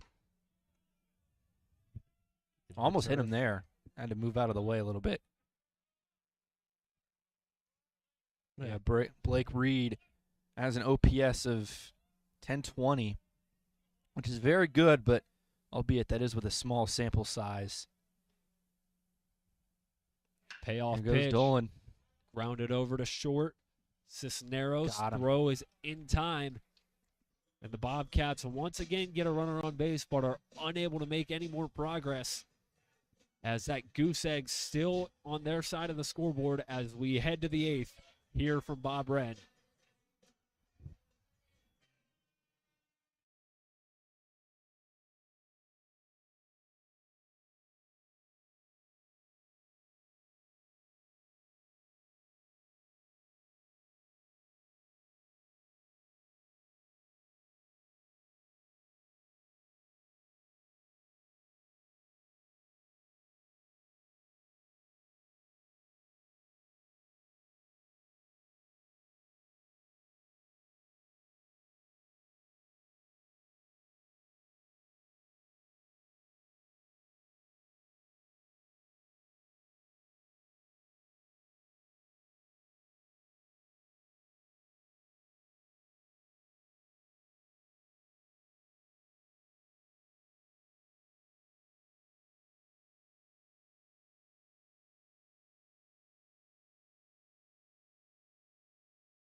Caden Sheridan to lead things off for Morehead State. In the top of the 8th, new pitcher for Ohio. It's Adam Beery, the 6-foot senior out of Ravenna, Ohio, making his 10th appearance of the season, a 13.50 ERA, struck out 5, walked 9. Ohio going back and forth. His opponent's batting average is .450. Beery enters the game in relief of Jimmy Serra, who had a pretty solid inning. Yeah, he did. And Ohio, one of the things I noticed, Ohio's going back and forth between lefties and righties. They got Winston, Price, and Beery, all left-handed pitchers, and then Eggle and Serra, who are all right-handed. So this may be situational. 3-1 to Sheridan. Sheridan rockets this one to center, but right to Paulie Mancino for out number 1. Yeah, if you're Ohio, you just want to keep the score at 3-0. You don't want to allow anything else. Your real concern is when you're up to bat. All you have to do here is just keep the game in control, and then you'll figure out what you have to do in the bottom of the inning. But that's what Adam Beery's job is right now, is just don't give up any more runs. Has a swing and miss there from Griffin Olsen, and that's a good point you mentioned, Noah. This Ohio team scores a lot of runs, but tonight, not so much. Just one hit on the game, and it was back in the 2nd inning. Yeah, I'm looking at the scoreboard right now, and that's a lot of zeros for the Ohio Bobcats. And zeros don't win you games. You know, I watch a lot of sports. Haven't watched a lot of baseball, but I know that if you have 0 runs, you don't win the game. So you got to get something going. But priority number 1 right now is just keeping the score what it is.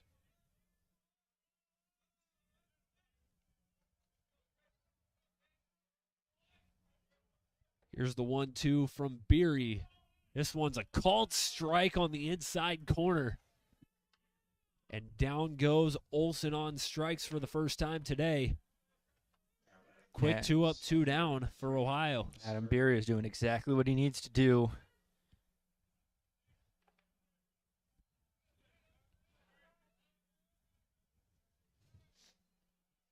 Now quickly, Davis Gurman at the plate takes a called strike on the inside corner. That was the 6th strikeout of the year for Beery. Last appeared against Eastern Michigan. Ground ball over to Dolan. Dolan throw to first in the turf. And it took Dylan Shepard off the bag. An error by the Ohio defense gives Morehead State a base runner with 2 outs. Yeah, just not enough juice on that throw by Nick Dolan, who's been excellent today. Just one, man, probably his first mistake that he's made all night. Yeah, that throw was a good throw, just not centered. Kicked up in the turf, and Shepard tried to scoop it, but it took him off the bag. And it is, in fact, ruled an error. So Morehead State sees the inning last at least one more batter, as we got a pinch hitter now for the Eagles. Aubrey Kearns steps in place of Chance Edmonds. Kearns batting .256 on the season, 21 hits, 12 runs batted in.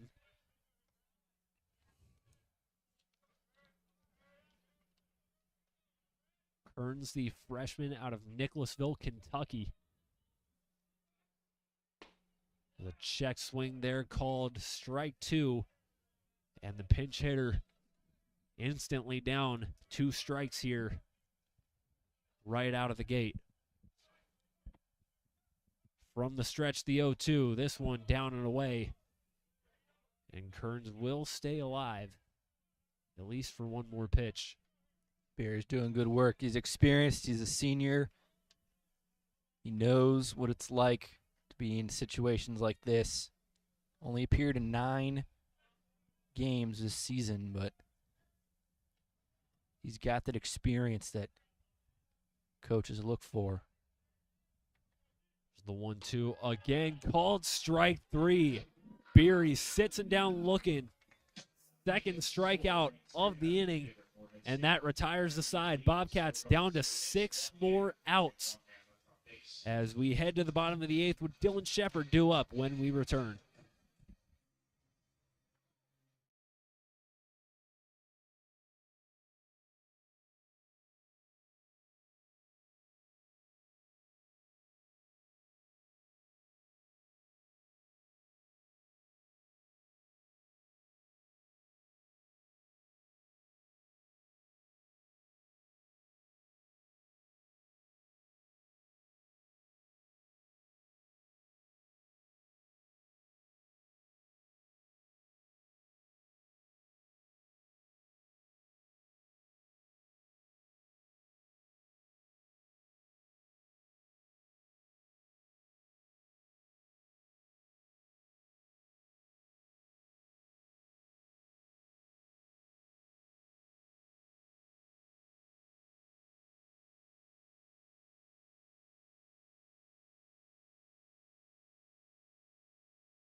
New pitcher on the mound for Morehead State. It'll be Will Grimmett, the 6'2 senior out of Athens, Tennessee. 13th appearance of the season. He's got 4 saves on the year. Morehead State could be bringing him in early, maybe going for a 6-out save.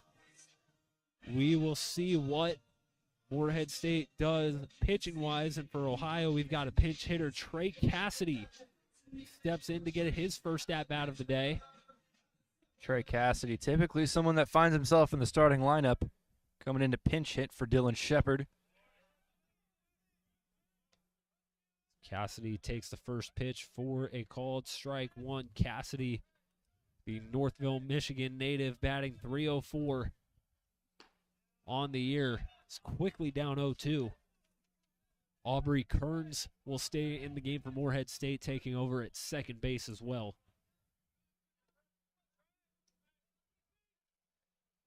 Yeah, Will Grimmett. 0-2, swung on and missed. Grimmett enters the game and does his job right away. 3 pitches, 3 strikes, and 1 down. That's an excellent start there for Will Grimmett. 2024, he appeared in 22 games. All of them were in relief, and he recorded 4 saves on the season.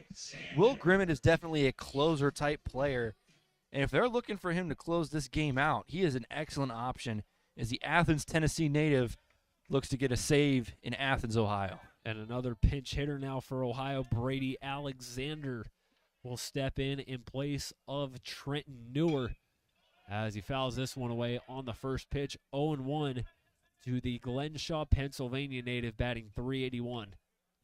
Yeah, I like the decision by Ohio to bring in some pinch hitters. You got to do something. You're running out of time here in this game. Obviously, baseball not a time sport, but and I think if there's anybody you want facing Morehead State, it's Brady Alexander. He had a career day the last time against the Eagles. 5 for 6, 2 home runs, 7 runs batted in. That was his collegiate debut. Yeah, they need him to do that here. They're down 3-0 in this one at the bottom of the 8th. The 1-2 chopped right up to Grimmett. And Grimmett makes the underhand toss to first. A quick 2 outs once again for Morehead State. Yeah, Ohio's got to start. I think this might be time to panic if you're Ohio. I mean, bottom of the 8th, you got to tie this thing up or take the lead quickly. Here's Grimmett facing Matt Einich now, whose 9-game hitting streak on the line right now. He's 0 for 3. There's somebody that can make a play, though. Matt Einich is someone that if I were Bobcats staff, I would trust him well. 3 for 3, 2 RBI and a home run in his last game. Got a goose egg in the hit column right now as he takes that one for the called strike one. Now if you're Matt Einich, you've seen a strike, and now you've got the green light to start swinging. It's the 2-1. He takes that one just on the inside corner. That one was pretty close. 2-2. Even count now. Here's Grimmett. Runs him inside, and now the count is full. 3 balls, 2 strikes, 2 outs. Full count. The last thing you want to do is get out. You want to get on base if you're Matt Einich any way you can. Here's Whether the it's by hit or 3-2 walk. from Grimmett. Just a bit outside, and Grimmett surrenders a walk there. Like you said, Noah, that's the last thing you wanted if you're Will Grimmett. But, again, if you're Ohio, you want to get on base however you can, and Matt Einich does it right there. Yeah, keeps the inning alive for Ohio as well. You still got that 2 in the out column, like a klaxon alarm at some point. But I've seen a lot of crazy things happen with 2 outs, let me tell you that. It was actually in the last game that Ohio played at home on a Tuesday 2 weeks ago against Dayton, where Ohio, trailing by 2 with 2 outs in the bottom of the 8th, scored 4 unanswered runs to take the lead, a one that they ultimately surrendered the next half inning, but you get the point. Dayton actually tied the game in the top of the 9th with 2 outs as well. yeah, they need some of that magic here tonight against Morehead State. It's the 1-1. This one lined into right field, down for a base hit. This is going to be extra bases. Windmill on for Einich. He's coming around to score. Einich will slide into the plate, and just like that, the Bobcats are on the board with 2 outs.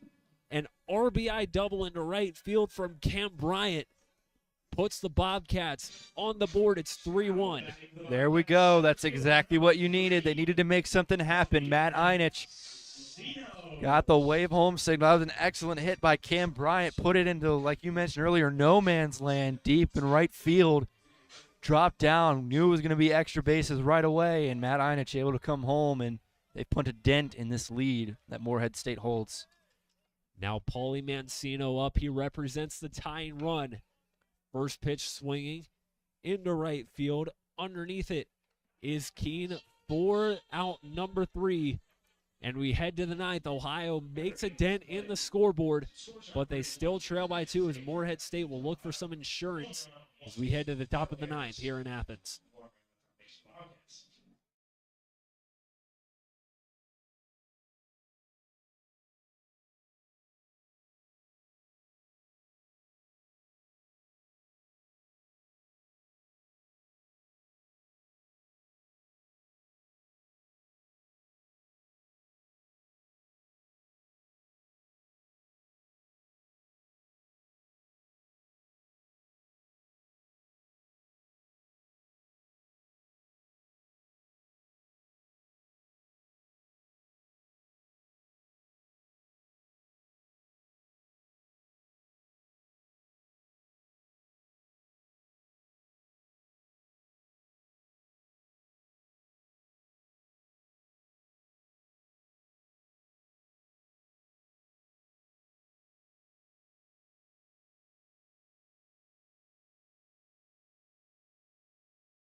fielder for 5, J.J. Dutton.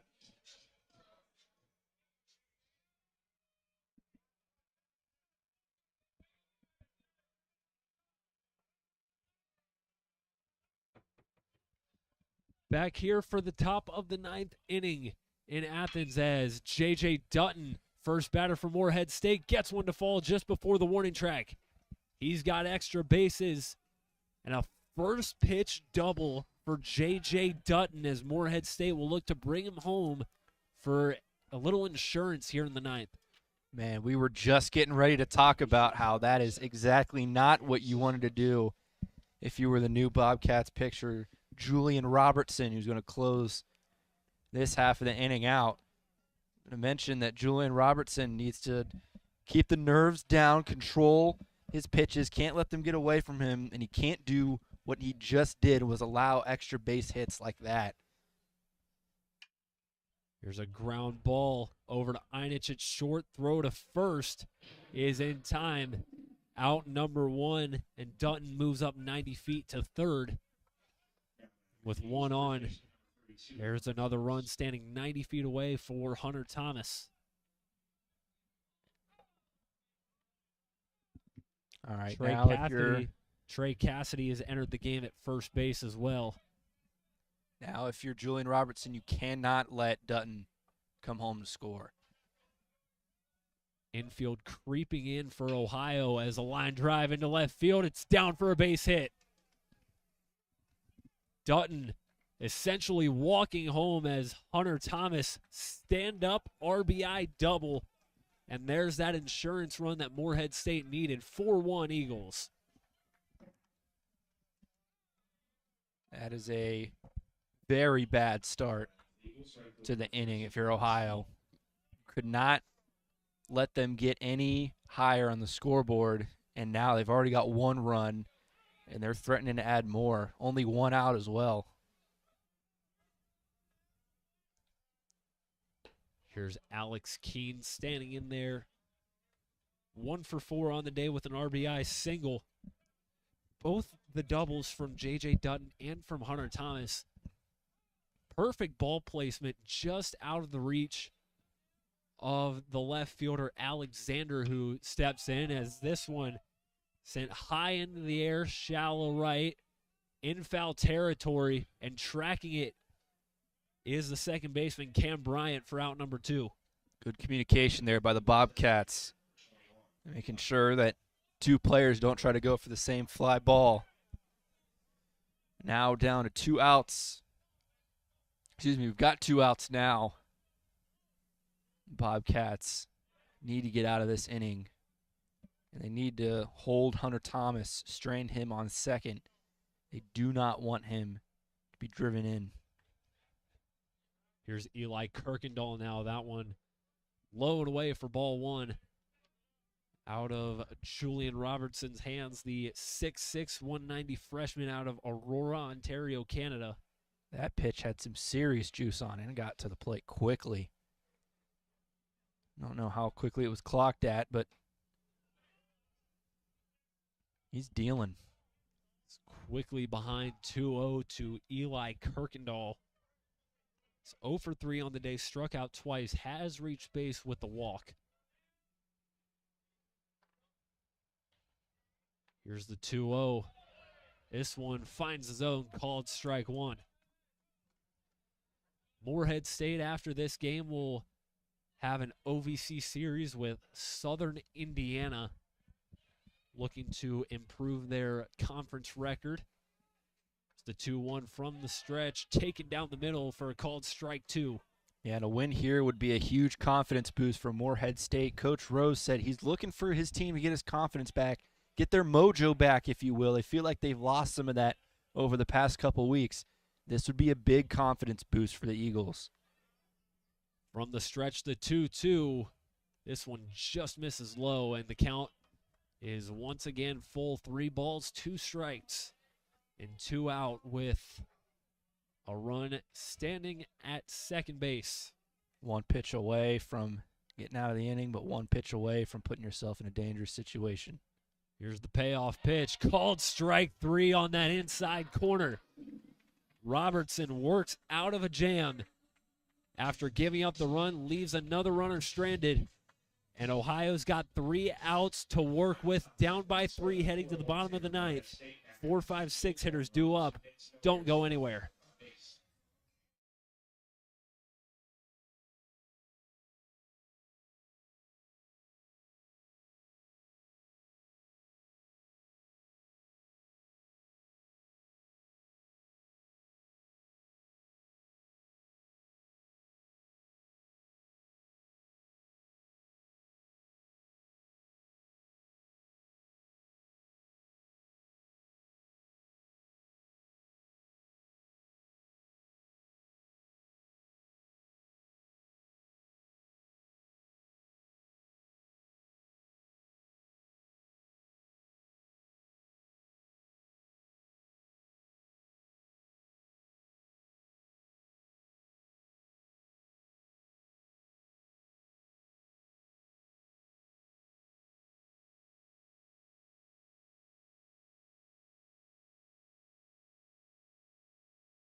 Fielder number 10, Ben Sliker. Ohio down to its final 3 outs on their home field as Ben Slanker set to get the bottom of the 9th, started new pitcher for Morehead State.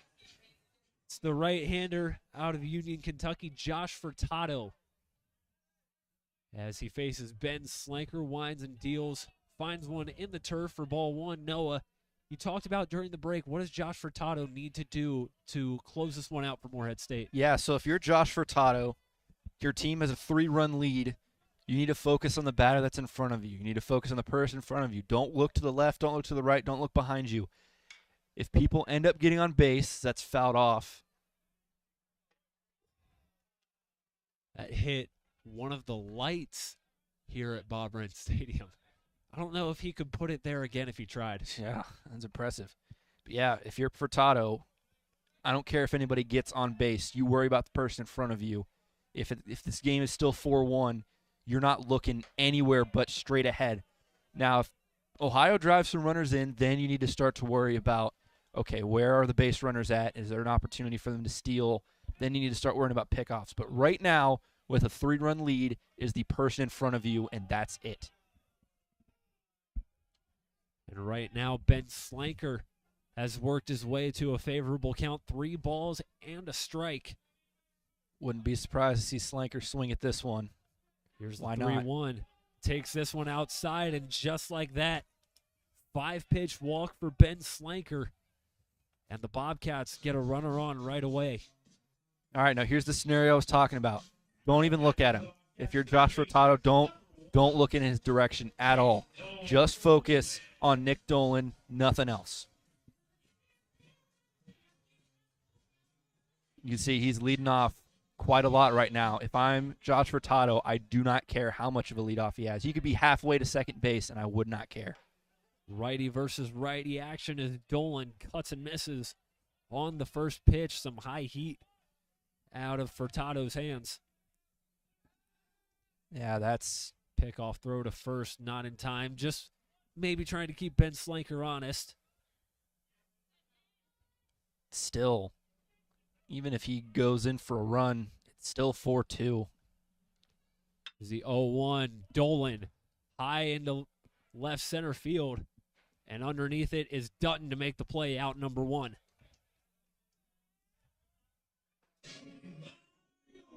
There's one. It's 2 more, and he's got through Slanker and Dolan. You've got some really good hitters coming up. The Bobcats, including Jackson Cawthorn, who's up to the plate right now. Again, don't worry about Ben Slanker. Just focus on Cawthorn. Cawthorn 1 for 2. He singled in the second, walked in the fifth.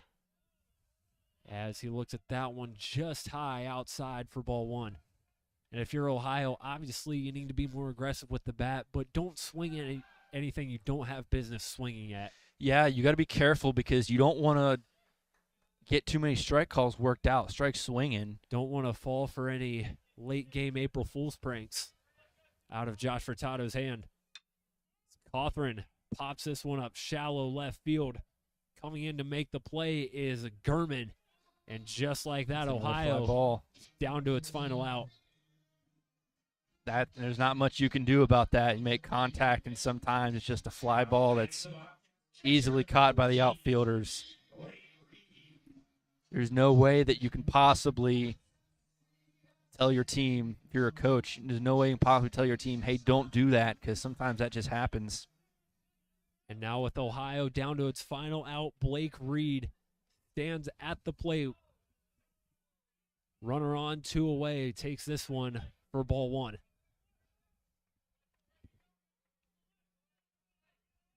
Backs against the wall. Can Morehead State shut the door on Ohio? Here's the 1-0. Reed sends this one to left field. Going back, Blake Reed sends this one out of here. Wow. Blake Reed, a 2-run bomb with Ohio down to its last out. Keeps the Bobcats alive here in the 9th. Holy cow. I was not sure if that was going to be fair or foul. That was close. It was right at the pole, but it lands to the right side of that left field pole. And now, I mean, there's still 2 outs.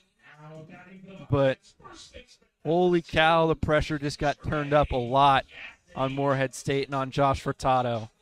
The second home run of the season for Blake Reed. And this Ohio baseball club has some new life. Still down to its final out, but now the tying run at the plate with Trey Cassidy. Cassidy takes this one high inside for ball 1. Ohio, go ahead. Yeah, sorry, I mentioned earlier, you don't want to focus on anybody but who's in front of you. Well, now the situation, into right field. Cassidy tied. No, he doesn't. But it's off the wall. That's extra base hits. And he's into second with the stand-up double. The tying run is 180 feet away. That was a couple of feet from tying the game from Trey Cassidy. It was mentioned earlier. I obviously thought he had tied the game.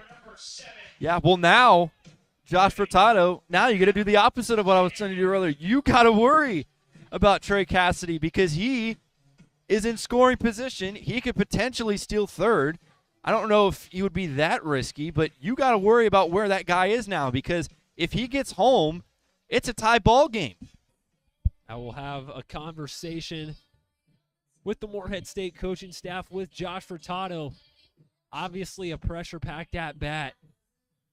What's the approach if you're Josh Furtado?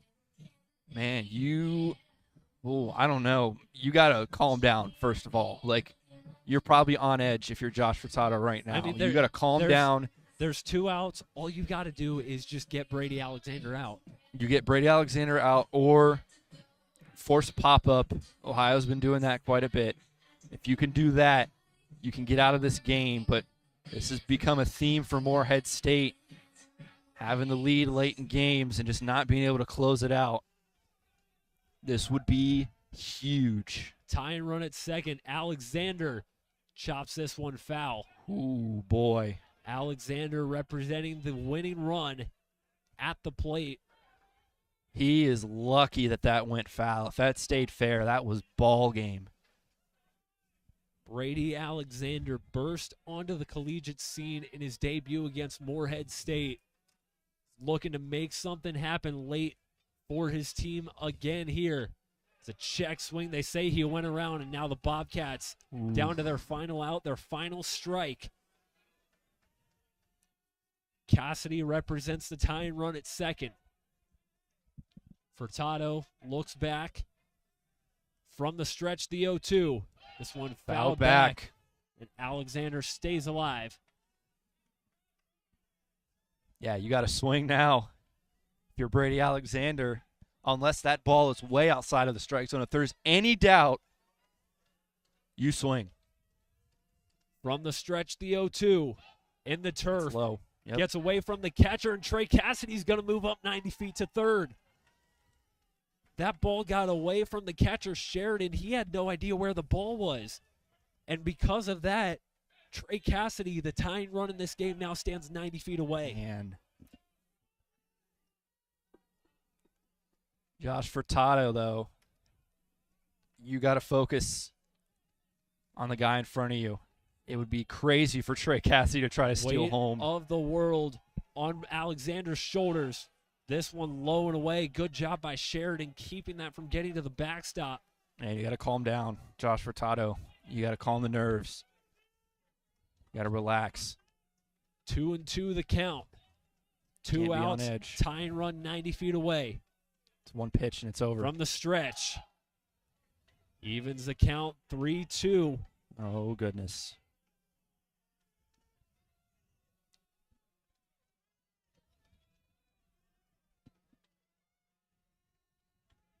Furtado stands, awaits the sign.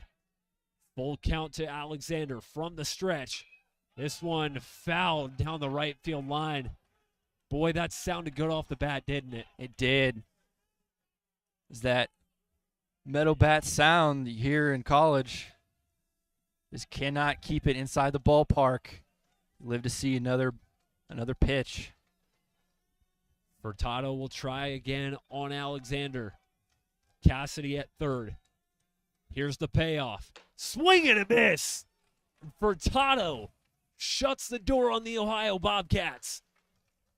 As the rally in the ninth falls just short, and Morehead State escapes Athens with a 4-3 win over the Bobcats. Yeah, escape is the right word indeed, Carson. They built some serious momentum the bottom of the ninth inning, but just unable to pay it off. Excellent job by both these programs. And as the first match between these two teams was high scoring, high energy, low scoring, high energy here for Ohio and Morehead State. Yeah, Morehead State early on in the game set the tone. They were getting a lot of quick outs from Ohio, scored when Ohio couldn't, and Ohio maybe just a little too late with that rally in the ninth. Yeah, Ohio just unable to score in the first 7 innings. A run there would have really helped this game, only losing by 1. That's got to be rough for the Bobcats. They're going to have to regroup. They'll be back later this weekend.